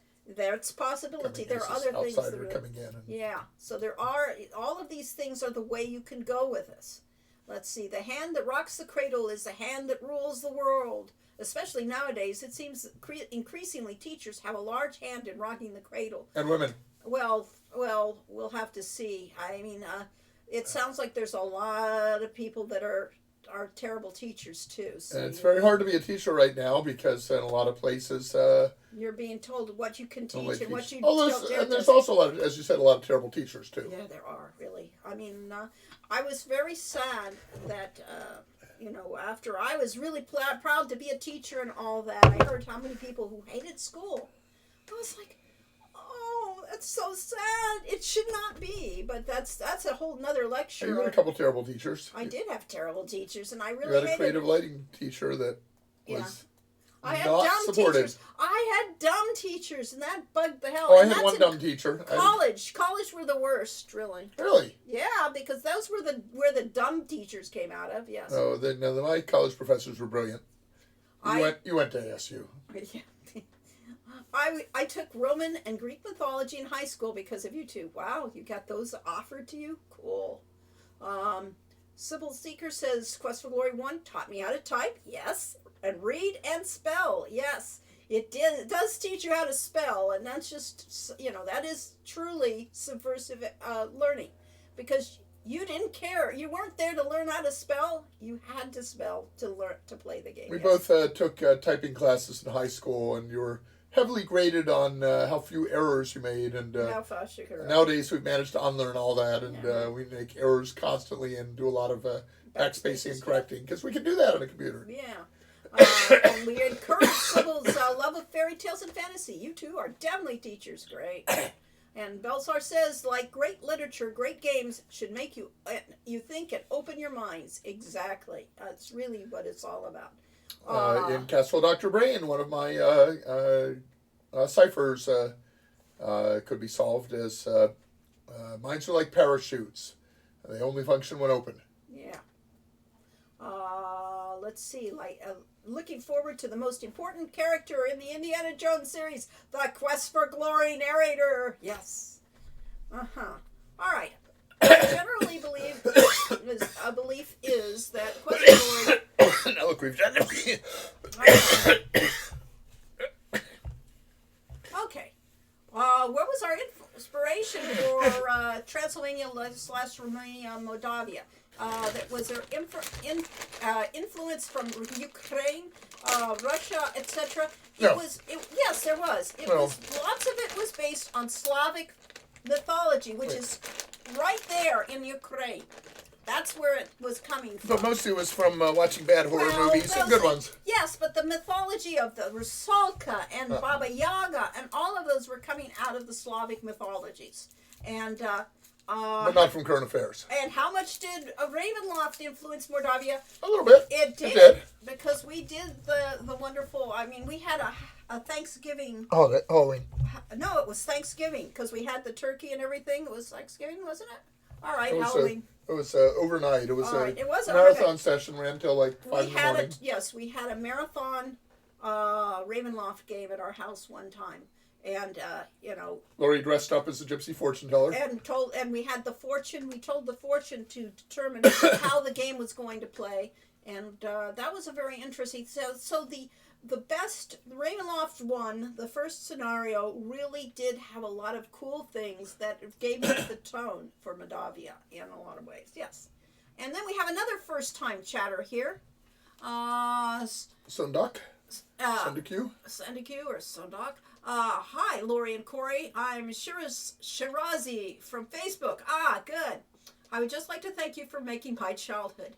The Quest for Glory series is my favorite game series of all time, and I continue to play those games to this day. I love you too, and I'm honored to meeting you here on Twitch. I'm starstruck right now. Will, we're so happy to have you here. We are mysterious figures of power, and you should be starstruck. Yes, really. Quest for Glory 4. Yes, I knew that. Let's see. Although my cough kind of ruins that. KDub77 is giving 5 Tier 1 subscriptions to the community. They've gifted a total of 5 in this channel. Thank you very yes. much. Cephalus Squid now has a subscription. And so does Cattleco. And so does Bill Coon. And Brainiac has a subscription. And why didn't OSU Brainiac already have a subscription? Yeah, I know. Now really. Yeah, I think And they did. Belxar. Yes, I think they did. Yes, thanks for the gift certificate. Gift sub.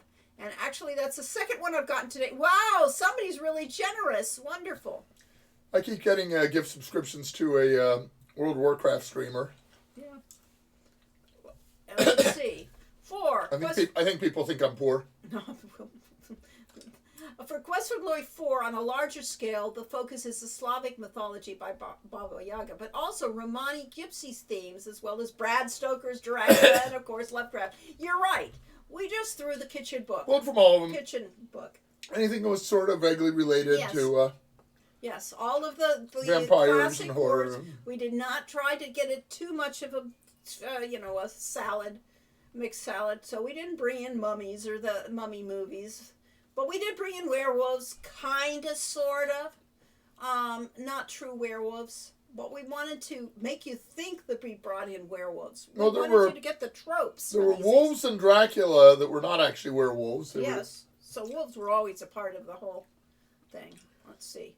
David TKI said, I saw a YouTube video that once explained why dictatorship tends toward tyrannical rulers, largely around key supporters. And if the ruler doesn't give society's resources to the elite, they'll be deposed and replaced. Yes, so going back to our story and our plot, you can't have a very a benevolent ruler who's trying to be deposed by his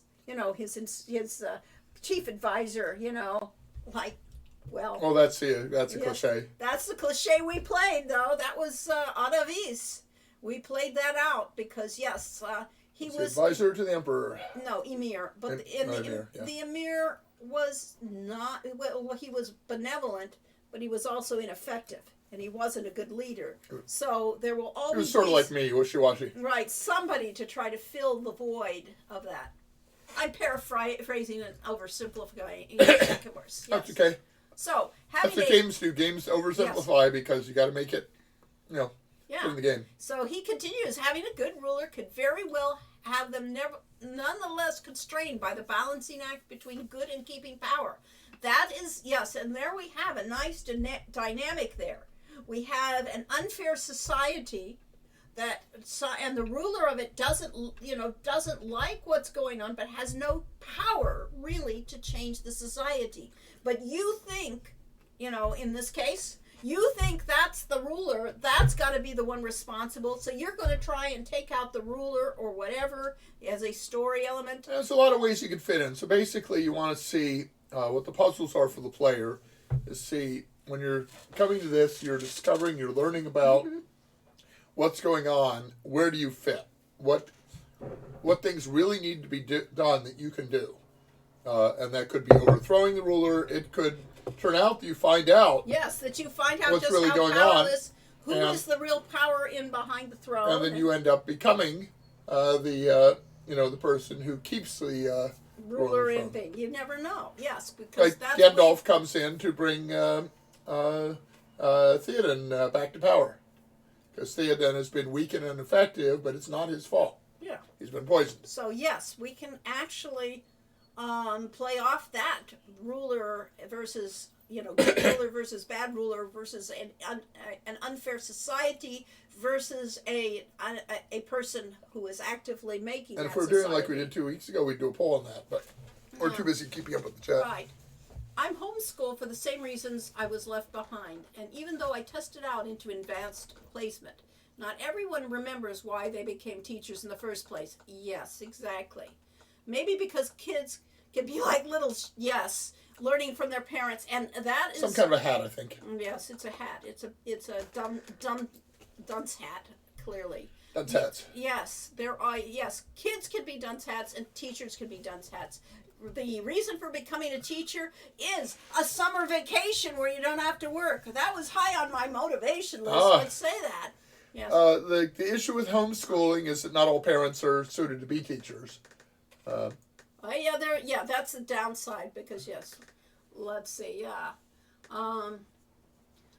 Yes. Dictatorship in a nutshell. People need to fear you, and doing something wrong that results in a severe punishment. Castro taught Putin to personally pick his bodyguard security detail for his own safety as well. Even on politicians that I like and support, all I hear from them is, give me money. They say, you believe in me, so you want to give me some money so that I can continue to serve and do my job. And they're not wrong. But the point is that you can't necessarily tell the good guys from the bad guys. Because they're all... basically, seems like they're just in there to stay in power. Is there an outline for this workshop that we can follow along? There is an outline. We should put it up somewhere where you can actually read it.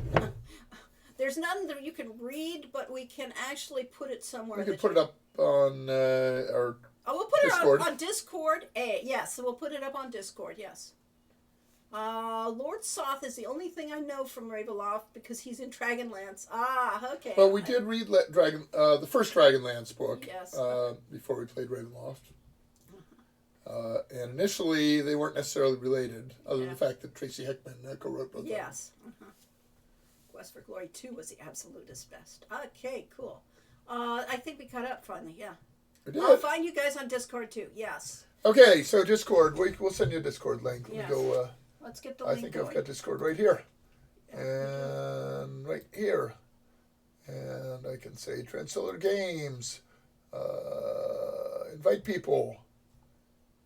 Copy. Here's a link. Here is a link to our Discord. Use it. We will find a place to put it. Where should it be, Corey? You know this better than I. I don't know. Let's say, do we have a live stream discussion here? I don't think we do. Well, we should. We have clearly. announcements, but It doesn't go in announcements. doesn't belong there. All right. So there may be a game design under. Let's create a live stream one. We have creators, game developers. Okay. We could put it under there. All right, fine. We could do that. We'll put it in the.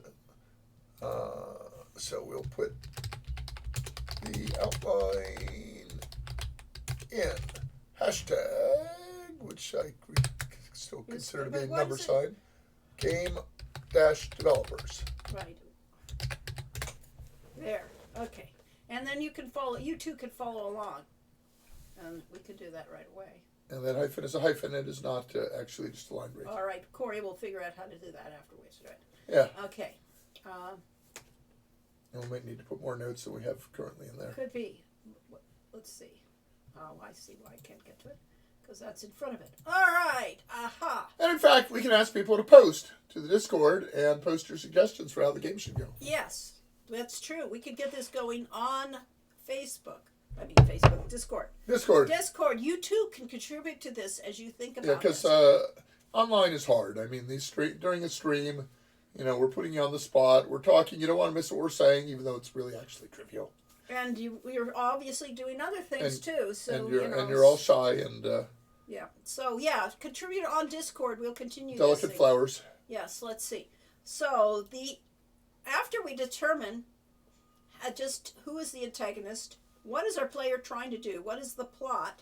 Quite shy. Yes. And yes. Well, I took a little attempt at coming up with a story in this game, and it worked until Lori told me that, I'm supposed to be female. Yes. Well, we'll do this after we get through all our questions, and then we'll talk about what we came up with. And why, and what we're going to do with it. Yes, because we only have a few minutes. We're not going to continue answering these questions with you. We'll put it on Discord. If you guys actually follow up and do some things, then we'll redo this again. I got to jump off today. Thank you for Thank you for coming, Phantom Beaver. Thank you much, and thank you for your contributions to this. That was great. Phantom Beaver. Yeah, like the Phantom. Yeah, that would be great. Okay, great. He's Justin's brother. Huh? He's Justin Beavers. Beavers. I see. Okay. All right. He's here just in time. Yeah. Okay, so the next question's on the list is what kind of game are we actually playing? How does the player interact? What are they interacting with? What do they need to do? What problems do they need to solve? And then the nitty gritty, like what is the interface? Is this Quest for Glory? Yeah, are you going to be doing a lot of running and jumping, or are you going to be just... Well, it's an adventure game style, so Yeah. but that sort of solves some of the problems. But is it... Hi, guys. Thank you. Thank Hello, you first time chat, Shaz08. Welcome, thanks for coming. Yes. How is this going to be a true Quest for Glory style game? So there will be puzzles? Will you need the interface that lets you use things, objects, manipulations, and walking versus running versus sneaking? Do we need those? How do we physically show those? How does the player interact? And there are also things in this... Thank you, K-Dubs. In this storyline, we have things that in real life would take weeks or months or years, because your language is probably not the language of the planet you're on. So how do you learn the language? How do you interact with the people? Yeah. How do you get anywhere? How do you survive while you're learning that? Yeah, so if you're talking with aliens, how alien are these aliens? Yes, it's a feudal society, but they may be very, very alien society, you know? And then you I have mean, do they have taverns or restaurants where you can get maybe a menial job as a servant Yeah. until you learn stuff? We have this story. I just read a story in the Bridge Bulletin talking about someone who grew up in one of the Russian bloc, Soviet bloc countries, and had emigrated and eventually found his way to the U.S. And who had the PhD and yeah, everything. he had a PhD in physics. So what did he do? He worked as a gardener. Yeah, when he came to America. And the person who he was gardening for ran a factory, and so he started helping out in the factory and coming up with new processes for them, and eventually got into something closer to his actual background, becoming an electronics engineer and later a physics teacher. But went through a series of menial jobs before that because he didn't speak English. And K-Dub says that you can't get in until you prove yourself and know several important people. That's true of life. I wasn't sure what the context was at, but that would certainly work for the game, and it would work for, yes.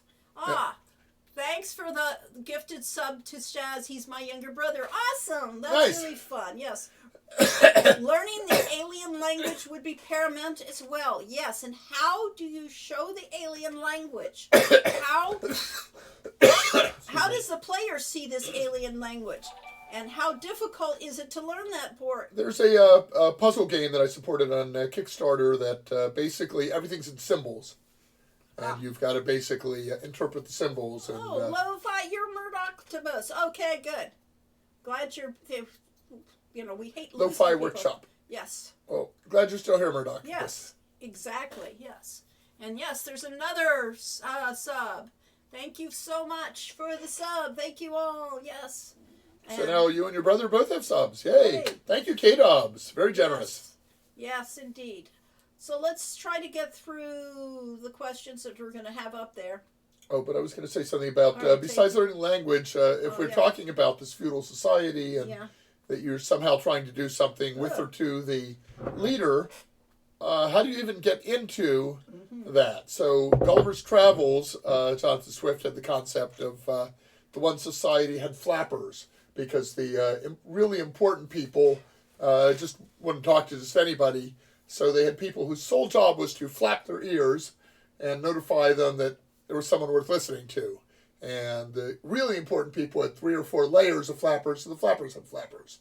Okay, I And so- sure didn't read that one. And so you basically had to work yourself up through the hierarchy, whether it's through bribes or influence or favors, until you could actually talk to somebody important. Yeah, there's the octopus, yes. Missing his head, though. It's an octopus without a head. Oh no. Let's see. So, yes, how do we communicate? Is that a puzzle? Do you have to learn words effectively and go around and find the word for tree or things like that? Yes. And is that a major part of the game, or is it just kind of a side? So it's okay. Time passes. Now you speak. Yeah, Perusian. right. Or is it like the episode in Star Trek, The Next Generation, of trying to deal with the aliens that only dealt with metaphors and trying to come up with a metaphor that works for, what you're talking about. So I'm sure that there are Star Trek fans who could give that. Sundak Darmok, loves yes. an Darmok, oven. thank you. Darmok, yes. Darmok. Yes, that's part of that. Yes, Sanduk, and I I don't remember played watching that one. Oh yes, it's a famous one. Played your Quest for Glory games when we were kids, and we loved it very much. Great, I'm so glad. Whereas we were old people when we wrote Quest for Glory. Yeah. Huh. Let's see. We're younger, much younger than that K-Dub now. says this would be hard. I have a hard enough time coming up with English analogies, and I'm English speaking. Exactly. Analogies are horrible ways to communicate because they require shared experiences. Now, the problem I have as a player with very many games, including ones I love like World of Warcraft, is that a lot of times they don't give you enough information to figure out what you're trying to solve. Yeah. So they'll present a puzzle and it's just there, and it's like, there's a bunch of lines crossing each other, what the heck am I supposed to do here? Well, it turns out that there's a puzzle where you have to untangle lines, but they don't tell you that. There's one where it's, like shooting things. Right. Belzar says it requires a certain level of literacy, education, and or knowledge of pulp culture. Yes, exactly, if you're going with metaphor. So metaphor probably isn't the ideal system, but does this alien group have a written language? Does it have no written language? If it is everything oral, and therefore you have, to find the person that is actually the bard of the town or the things to actually get anywhere. And of course, if we didn't want to invent all that, we could borrow something like use hieroglyphs. Mm-hmm. We'd probably go with the later period. Well, I don't know. In the later period in Egypt, the hieroglyphs were representational of sounds, and you would string them together much like you did letters in English. But in the earlier period, I think that's hieratic is the later period. The earlier period, the true hieroglyphics were actually representational and symbolic, each representational of an idea. Right, so they were whole words in themselves. And Chinese, was originally, their symbols were basically, represented, were almost pictographs. Right, so we could pick any language that we don't know and actually do the pictograph style for communicating with it. Or cheat like we did in Heroes Quest, that I did know some German, so we slipped in a few German words here and there. And later on... Bye-bye, gotta go. Take care, thanks a lot. Thanks for coming, Chaz. Hope to see you in 2 weeks when we do this again, yes. And then later on, Lori started doing research, like for Quest for Glory 2. She got, an Arab-English dictionary. Yes. So we had the Arab words. We've had the... Romanian. Simbani was, Swahili. Swahili. Yeah. We're having... so we just put in a few words here and there of the language to give it the flavor of being exotic. Ifeo's adventure is going to have some Yoruban terms and expressions, but not a lot of it. But some, just to give it the flavor, to give it the feel. Farewell, Effendi. Yes, indeed. So then, the final question... The Mafimt that everyone says in the streets of Shapir simply means, I don't understand. Yeah. Language learning was the foundation of the outstanding... Arrival. Yes, are we playing Arrival? When you're in a real world situation, how alien is this world that you're in? And how much do I want to steal from previously made movies and games and so on? Right. That's not a bad idea. I mean, it's really simplification if you basically make a movie with or make a game with themes from Arrival and get them from a variety of sources so that files off the serial numbers. But if other people have done something very smart, Asimov's Laws of Robotics, why not play off it? Yeah, I think what we'll do is we will just go through the rest of the questions in here, put this thing up there so that anybody that wants to play with this still can play with it. We will talk about this one more time. Who wrote the story Alien Art? I don't know. That was one where it basically came in with the culture that they were trying to find something of value to be able to bring goods to this this planet, but the creatures were basically like beavers and seemingly very primitive. But at one point, the explorers presented with this very primitive carving that is very rough and not sophisticated at all. And say, okay, well maybe we can sell this as art. But later learns that it really means a lot more to the carver, who is sort of an artist, but it's sort of his life. Let's see if I can find that. You can find it. K-Dub says, my boys take Kung Fu with a master from China, and she's trying to teach them Mandarin. Reading as well. Yeah, I'll bet. And I find all kinds of stuff that is not the story. Since we try to practice it at home. For your game, the same. Maybe you can read some things, but intonation changes the game because you've asked for directions to a bird instead of a bridge. Yeah. And a lot of languages have multiple meanings to the same word, and you find the meaning, which meaning of the word, by the context it's said in. So if we wanted to go with an alien language, my gosh, we can really go far afield and have most of the game about trying to communicate. So, did you write down alien art on that?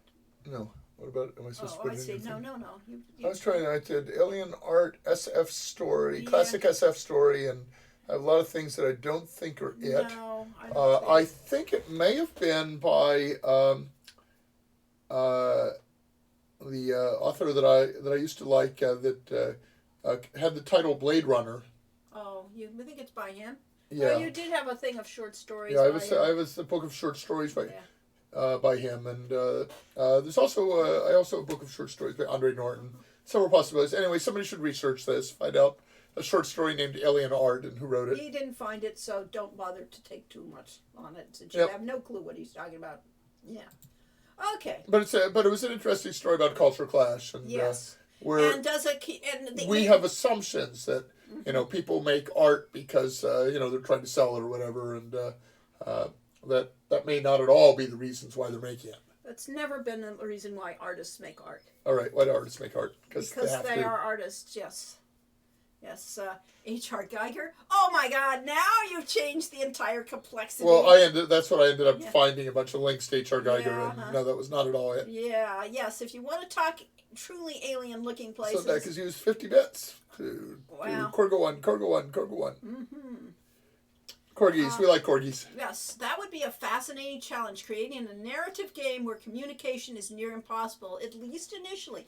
Trick is, how do you make that kind of game, compelling and interesting, and what is the player trying, the character trying to do? How does he do it? How does he actually get through it? Because you know how frustrating that situation will be, just to be in that particular thing. K-Dub says, my boys take... I'm sorry, I read I that. stepped on you. Yeah, I did read that. Yes.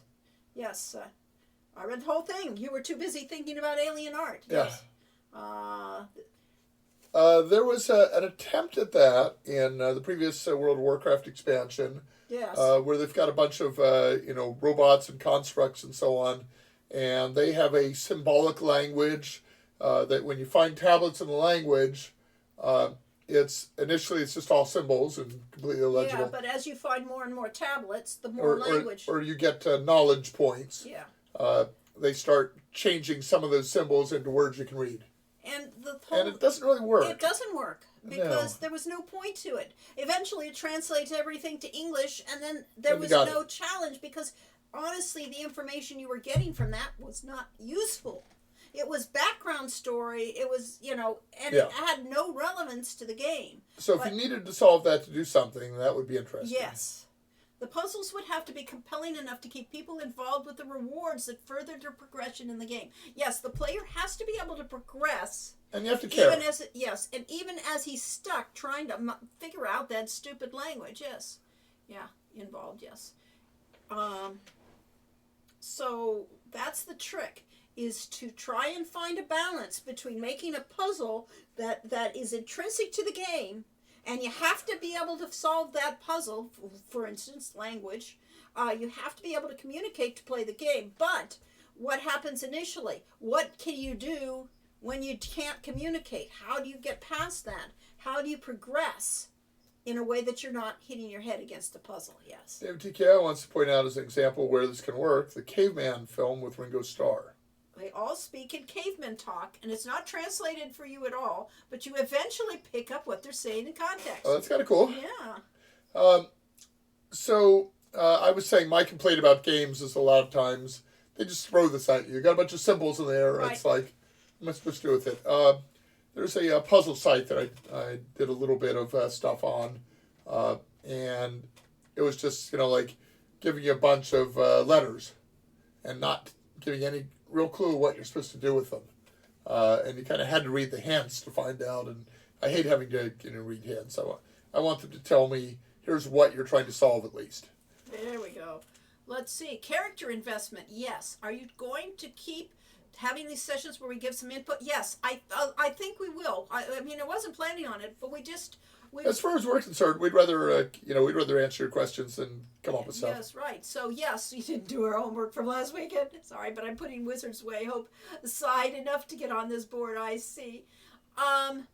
Yes, we will continue this because the idea of putting this up and let people think about it and stew about it for another 2 weeks is interesting. Yes, interesting adventure game with no words, just picture for dialogue. Dropsy. Yeah, I mean, Some people would love it and some would hate it. Yeah. The one game which had all the spells were interesting words. Oh, that was Dungeon Master. Dungeon Master. Yeah, Dungeon Master. Basically, you learned runes, and basically what happens, you would find a scroll, and it would have a couple of runes on it, and then when you put that into the spell interface was all runes, you would discover that it did something. So eventually you learned that the one symbol stood for fire, and if you did, basic power and just a symbol for fire, what you had was a minor light spell. And then you saw if you used a bigger power symbol, well, initially it would say you don't have enough power for that, but later on it would make you a brighter light. And then you found another symbol that was throwing something. Right. And then you did power symbol, fire, throw, and you cast a fireball. And that you have language. And so the spells were actually a form of language. So we could definitely do something like that in the game. It's, And as a player, you could either passively do that and wait until you learn every spell on a scroll. Sybil Seeker says, your writing style is too funny to have a game with no words. Oh. There's another issue, and that it does affect the game entirely. It's very hard to pull off humor in a computer game. No puns, But if no you do words. really cute characters, Cute characters, but doing humor. silly things. Yes, the silly things. You don't want. We didn't. No go- puns. All puns. Yeah, really. Some puns. Some puns. Slapstick. I don't like slapstick humor myself. I did like, however, as we brought up the first place, Tex Avery. The cartoon slapstick. Yeah, because And- there's no real consequences. Right. And rules to slapstick. I mean, the whole Bugs Bunny. If a character has a 10-ton weight dropped in their head, they come back later. Good as Yes, but nothing happens unless it's deserved. That's the principles of good comic or cartoon humor. Basically, anything can happen. You have to be able to observe it. You can walk on air as long as you don't realize you're walking on air. And as soon as you think about it, you fall. Yes. There's a lot of humor to be done that, and yes, you can have humor without words, but you can't have a lot of puns, and you can, or the puns can be misunderstandings. So it's not, you can do anything in a game. Misunderstandings? And you can do mime, yes, if you have a lot of animation. But practicality, yes. Yes. Words are a lot cheaper than pictures. Wile E. Coyote, standout example of humor without words. And exactly. That is definitely. You two are way too funny to not have your puns included. Yeah. I agree that, yes, I would say that having it be all trying to figure out a language, it really suppresses the ability to tell the story very well. And But that could be a phase. That could Yes. be a part of the game you go through. right. And once you're past there, then we stop putting that as an obstacle. Right. Once you got some of it, then we assume that you can teach yourself and learn the rest of it. And so it effectively becomes shorthand. You've got it now. Yes. Then you And can I have... don't know, it's great anyway. But as I say, there's a game I supported that is all, deciphering symbols, and Okay. I never played it. Oh, well. So That's not necessarily a reflection on the game. there's All an right. awful lot of games I never played. Right. So then the final set of questions we ask after we figure out what we're actually doing with this and what the interface is and things like that. Why make the game? Yeah. Why make this game? For fun or for profit? Who is the target audience? What is its selling point? How are you going to sell this game to somebody? What kind of game are you selling? Nope, don't do that. All right, fine. Yeah, I okay, scrolled go up. ahead Yep, first. I Yes, scrolled all right, back for a fine. reason. Okay. Are you going to do this as a subscription? Is it a one shot, one game, or is it a subscription where you're selling, the chapters of the game as you create them? Do you have microtransactions to get your cash? Which I pretty much figure everybody will say. And of no. course, the real question is, can you get a publisher or major developer to work with that actually knows how to make money? So if you wrote the exact same game as an indie game or published by Blizzard Entertainment, Blizzard's going to find a way to make money with it. It may not make enough money for them to want to keep doing it. Like, They'd have to buy. we play Heroes of the Storm with our friends, and they basically gave up on it because it wasn't making enough profit fast enough. Yeah. So yes, you have to think about why are you making this game? And what is the purpose of it? Who are you trying to channel this to? I have a feeling a lot of these are just self-explanatory. Who is the target market? Clearly, it's the audience that's participating in this because this is what you want to play. It's for our streamers. It's for our streamers. And sell it once, subscription or microtransactions. Well, nobody wants to have microtransactions. Nobody really wants a subscription, but they would take a subscription if it meant getting the whole thing done. So maybe that's the way to do it if you want to. Yeah, if it's a game they're going to play for a long time. Yeah. We do not mind paying a World of Warcraft subscription fee. Oh, we don't mind. We don't mind paying a Disney Plus subscription fee. I was going a different interpretation. Of subscription. Yeah. You were talking about having multiple. episodic releases. So we didn't mention that here, but we yeah. did not.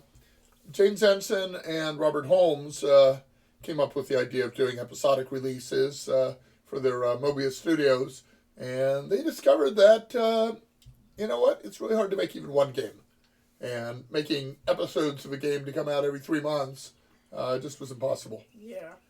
So K-Dub says, so many games move to the basic plus DLC. Does it make more sense to move to that model? Not to diminish your games, but you can't keep breaking even or losing. We support you. Yeah. Well, thank you. Yes. But yes. We can, as long as it's just a big hobby, and it's not really a career. Yeah. So yes, does it make sense to move to the downloadable content? Well, only, the downloadable content has to enhance the game, and it works really well for a game like a pure role-playing game, so that you can buy weapons and things like that, and or costumes. Well, that's the and all. microtransactions, not That's- the DLC. DLC all is right, that's basically true. like having chapters.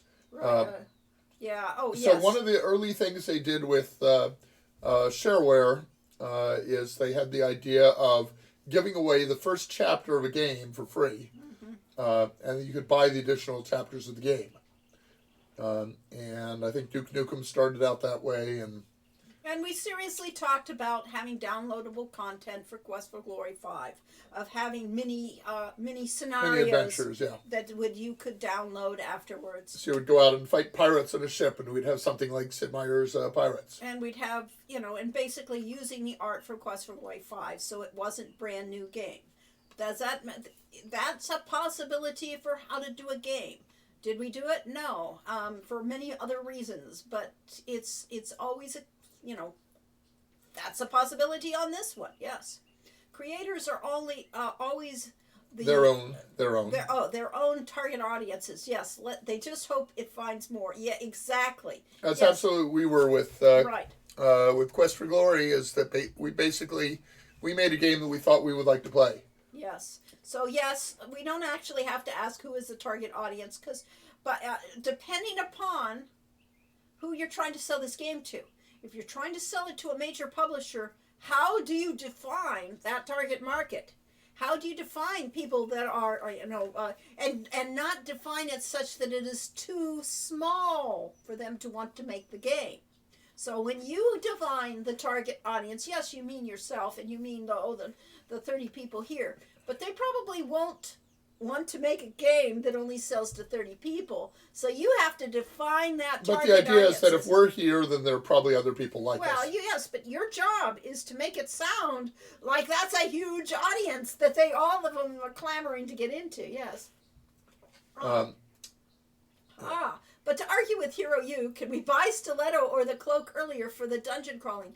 That's actually a very fun idea that we could go in. Yeah, because I mean the original D&D like games were all basically massive dungeon crawls, and didn't even necessarily have a point to them. This is specific to Road to Redemption. Right. Could you get that cloak and play the game with the cloak from the beginning of the game? What was the cloak?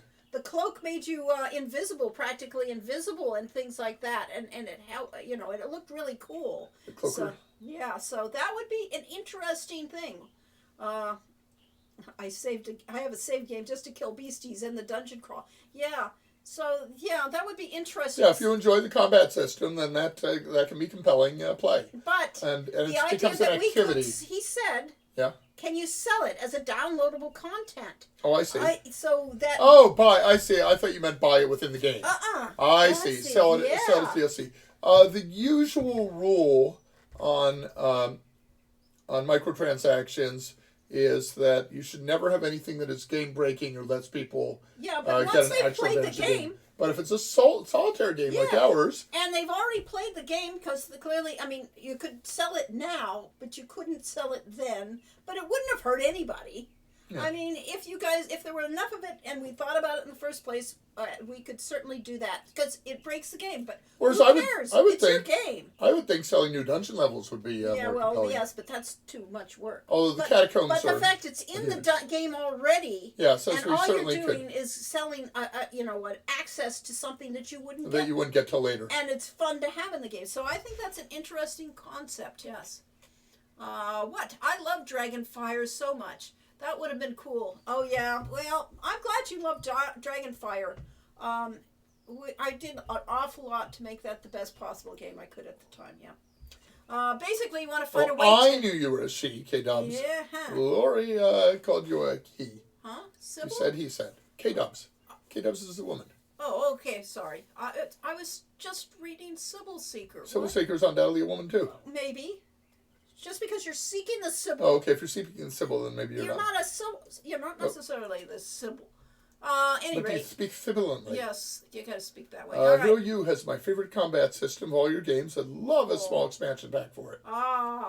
Basically, you want to find a way to maximize revenue to the bean counters. At least on paper, you need to do that if you want to sell a game. Yes, my ADHD makes me want to bash Dungeon Beasties, so that's my argument. I agree. You know, that's fun. It's interesting. Haha, I am a she. My name is a super male-centric, though. Okay, so we Get ups? never know. Yeah, so that's fine. Let's see. I'd love an expansion pack for it. I'm really, that's nice, because really we wanted to do so much more with that combat system and have it more elaborate and have more use of different traps so that you could really play it out as a puzzle game. You know, how do you design the traps and things for a specific monster?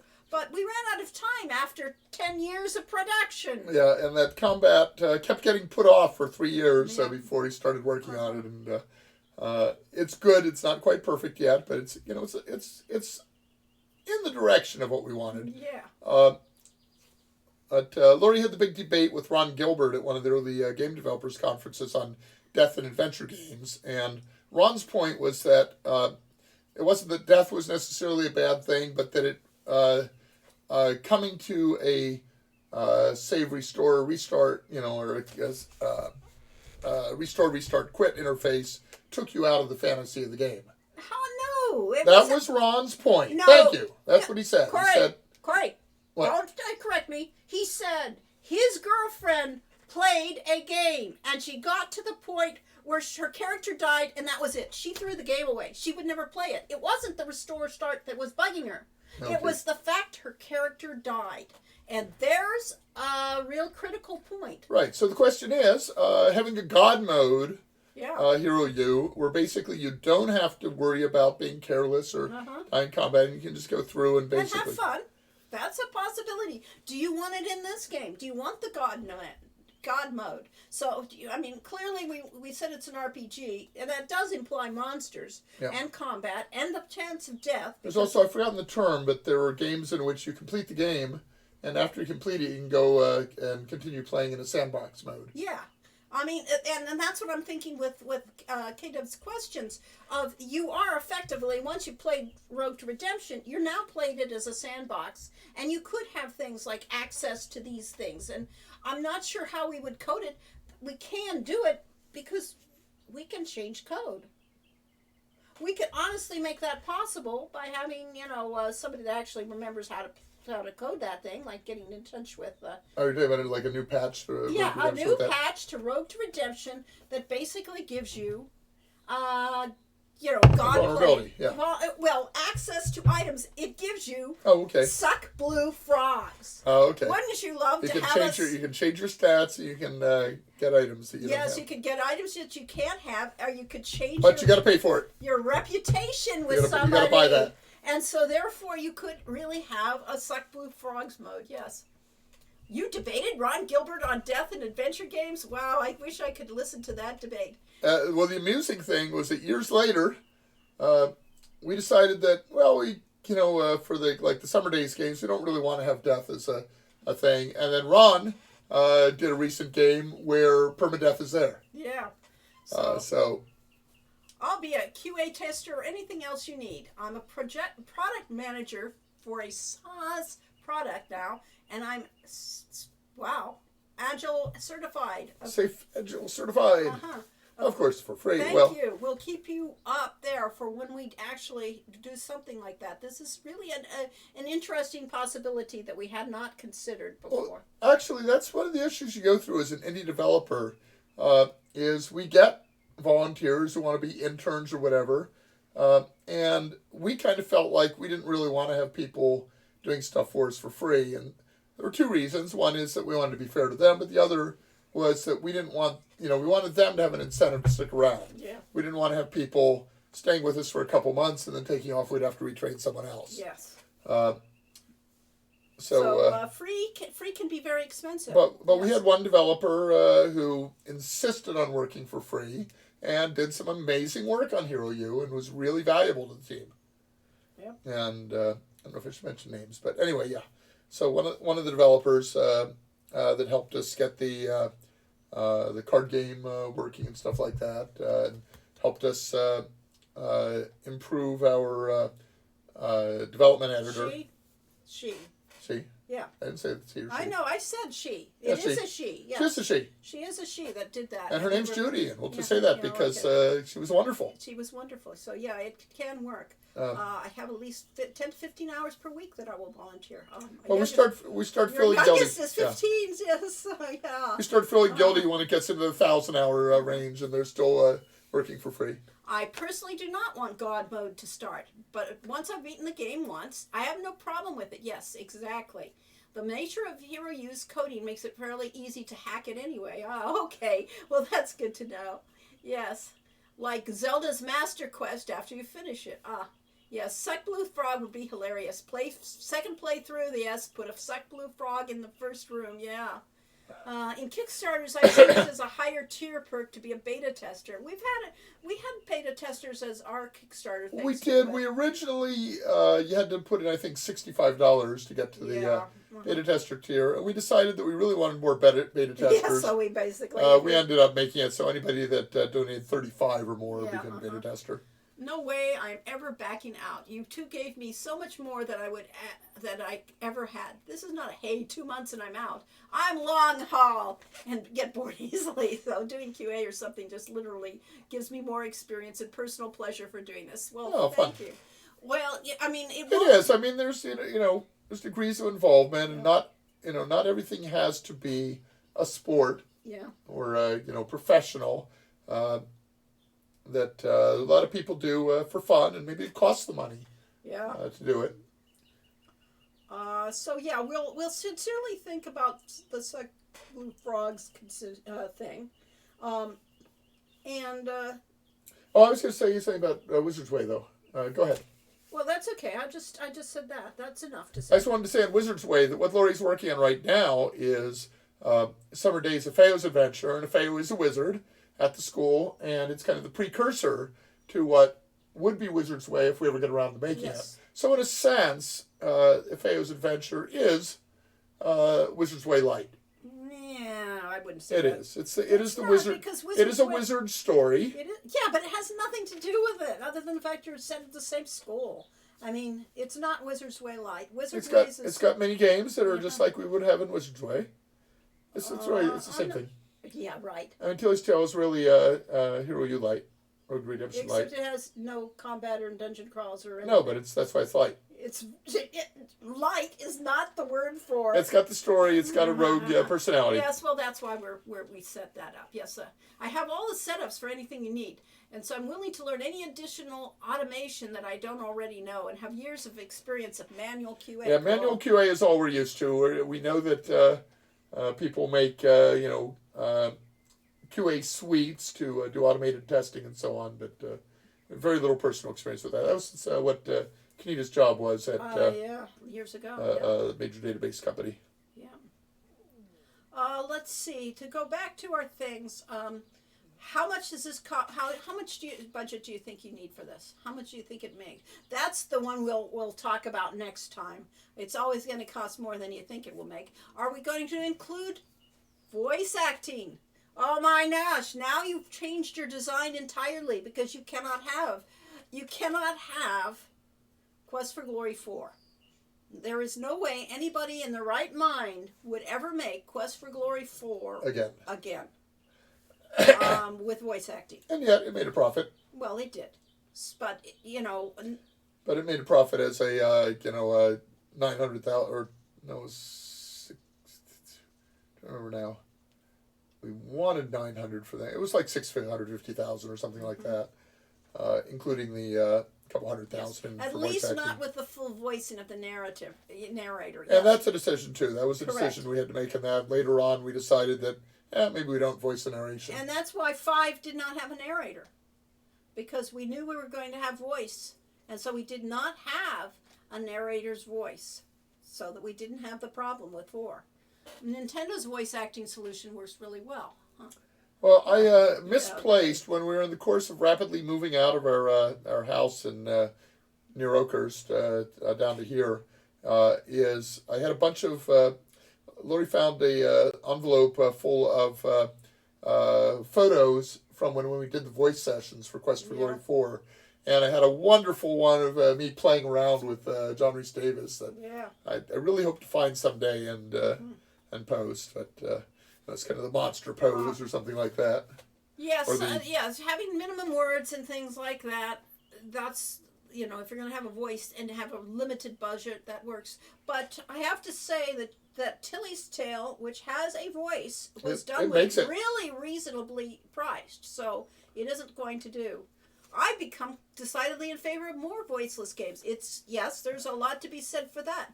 For a game the size of Tilly's Tale, it makes sense. For a game the size of Quest for Glory 4 or 5, it doesn't make sense, because you're really, for one thing, it nails down the voice. It nails down the dialogue before you've even finished the game.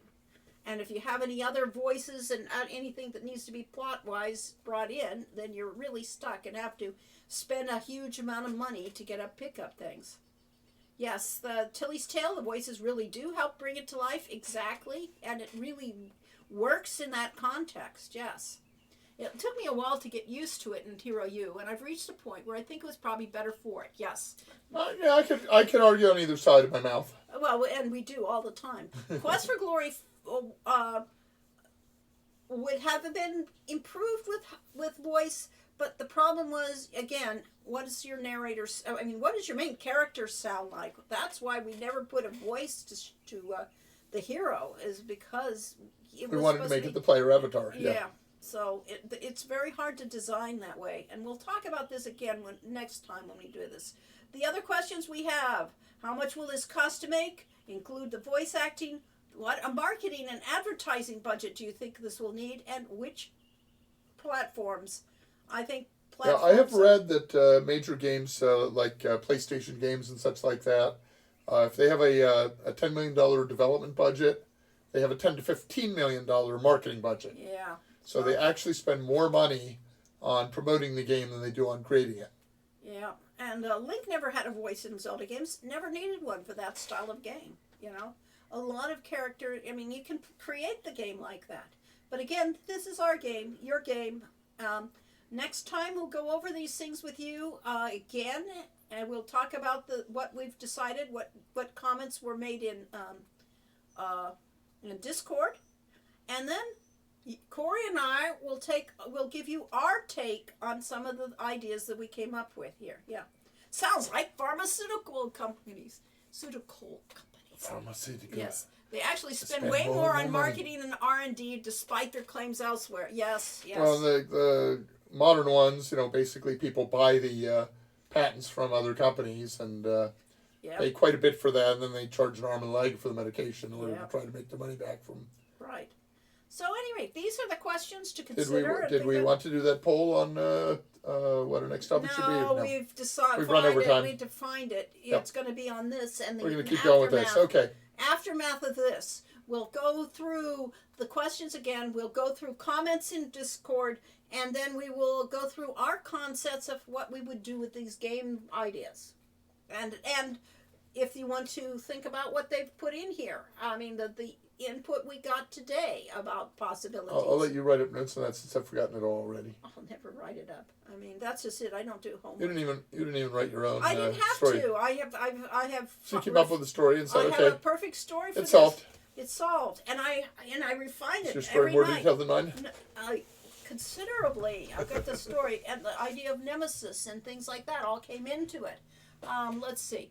I feel mixed about voices. Quest for Glory 4 was so good because of the voices, but most games the voices are too slow, and I'd rather just read. And I also speed up movies and read.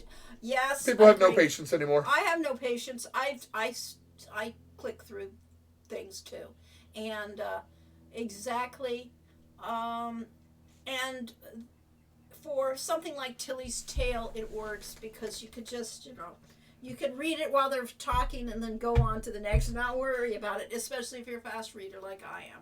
But sometimes they add to the story, yes.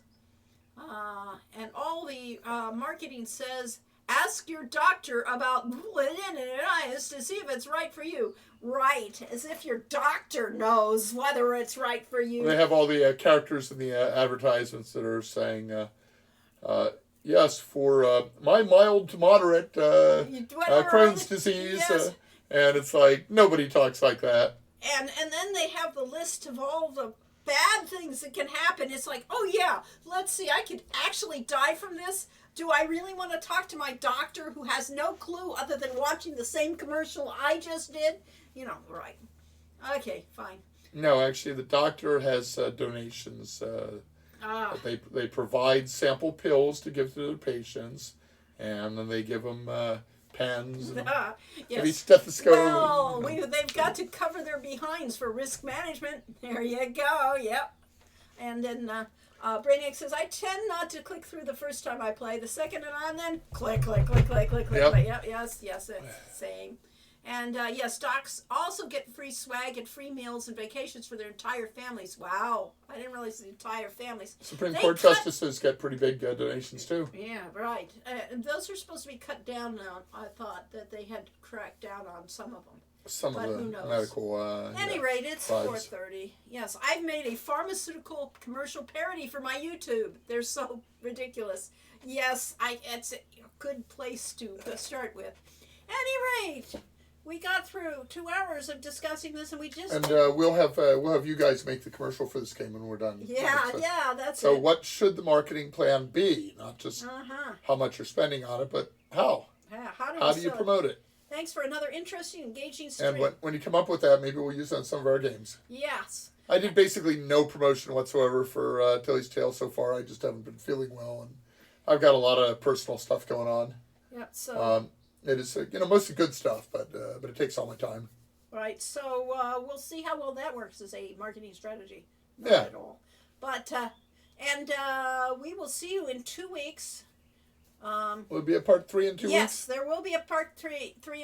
You'll be in. Spokane at Mysterium. Well, have fun at Spokane and Mysterium. Yes, we'll I have don't know. a part We'll do 3, something in 2 weeks. But we will also post this onto Discord. And so it can continue as a discussion on Discord. Well, 2 weeks is just about Canada Day, isn't it? Canada Day? Yeah, Oh. January 1st, Oh, July 1st. July 1st. Okay. July 1st is in 2 weeks, so maybe Okay. we'll do everything we know about Canada. Ask Canada. Blame Canada. Blame Canada. That's what we know Blame about. Canada. Was that from South Park? Yes, it was. I'm a horrible person who also likes the genre killer that was missed. Ah, yeah. Okay. Well, we wanted to like Myst. Yeah, I really. played Myst on my I'll be AT&T in 6300. Newfoundland at a convention, Avalon Expo. Fun. Okay. Anyway, so yeah, I played Myst, and I got to about the third scene of the game, and it locked up. Yeah, well, I played Myst, and I got to the first puzzle in the game, and I Got frustrated? Threw it away. Yes, so I'm not very good at that. All right, thanks everybody. We'll see you next time. Bye bye. Canada Day is July 1st every year. Alrighty, thanks all. Ta ta.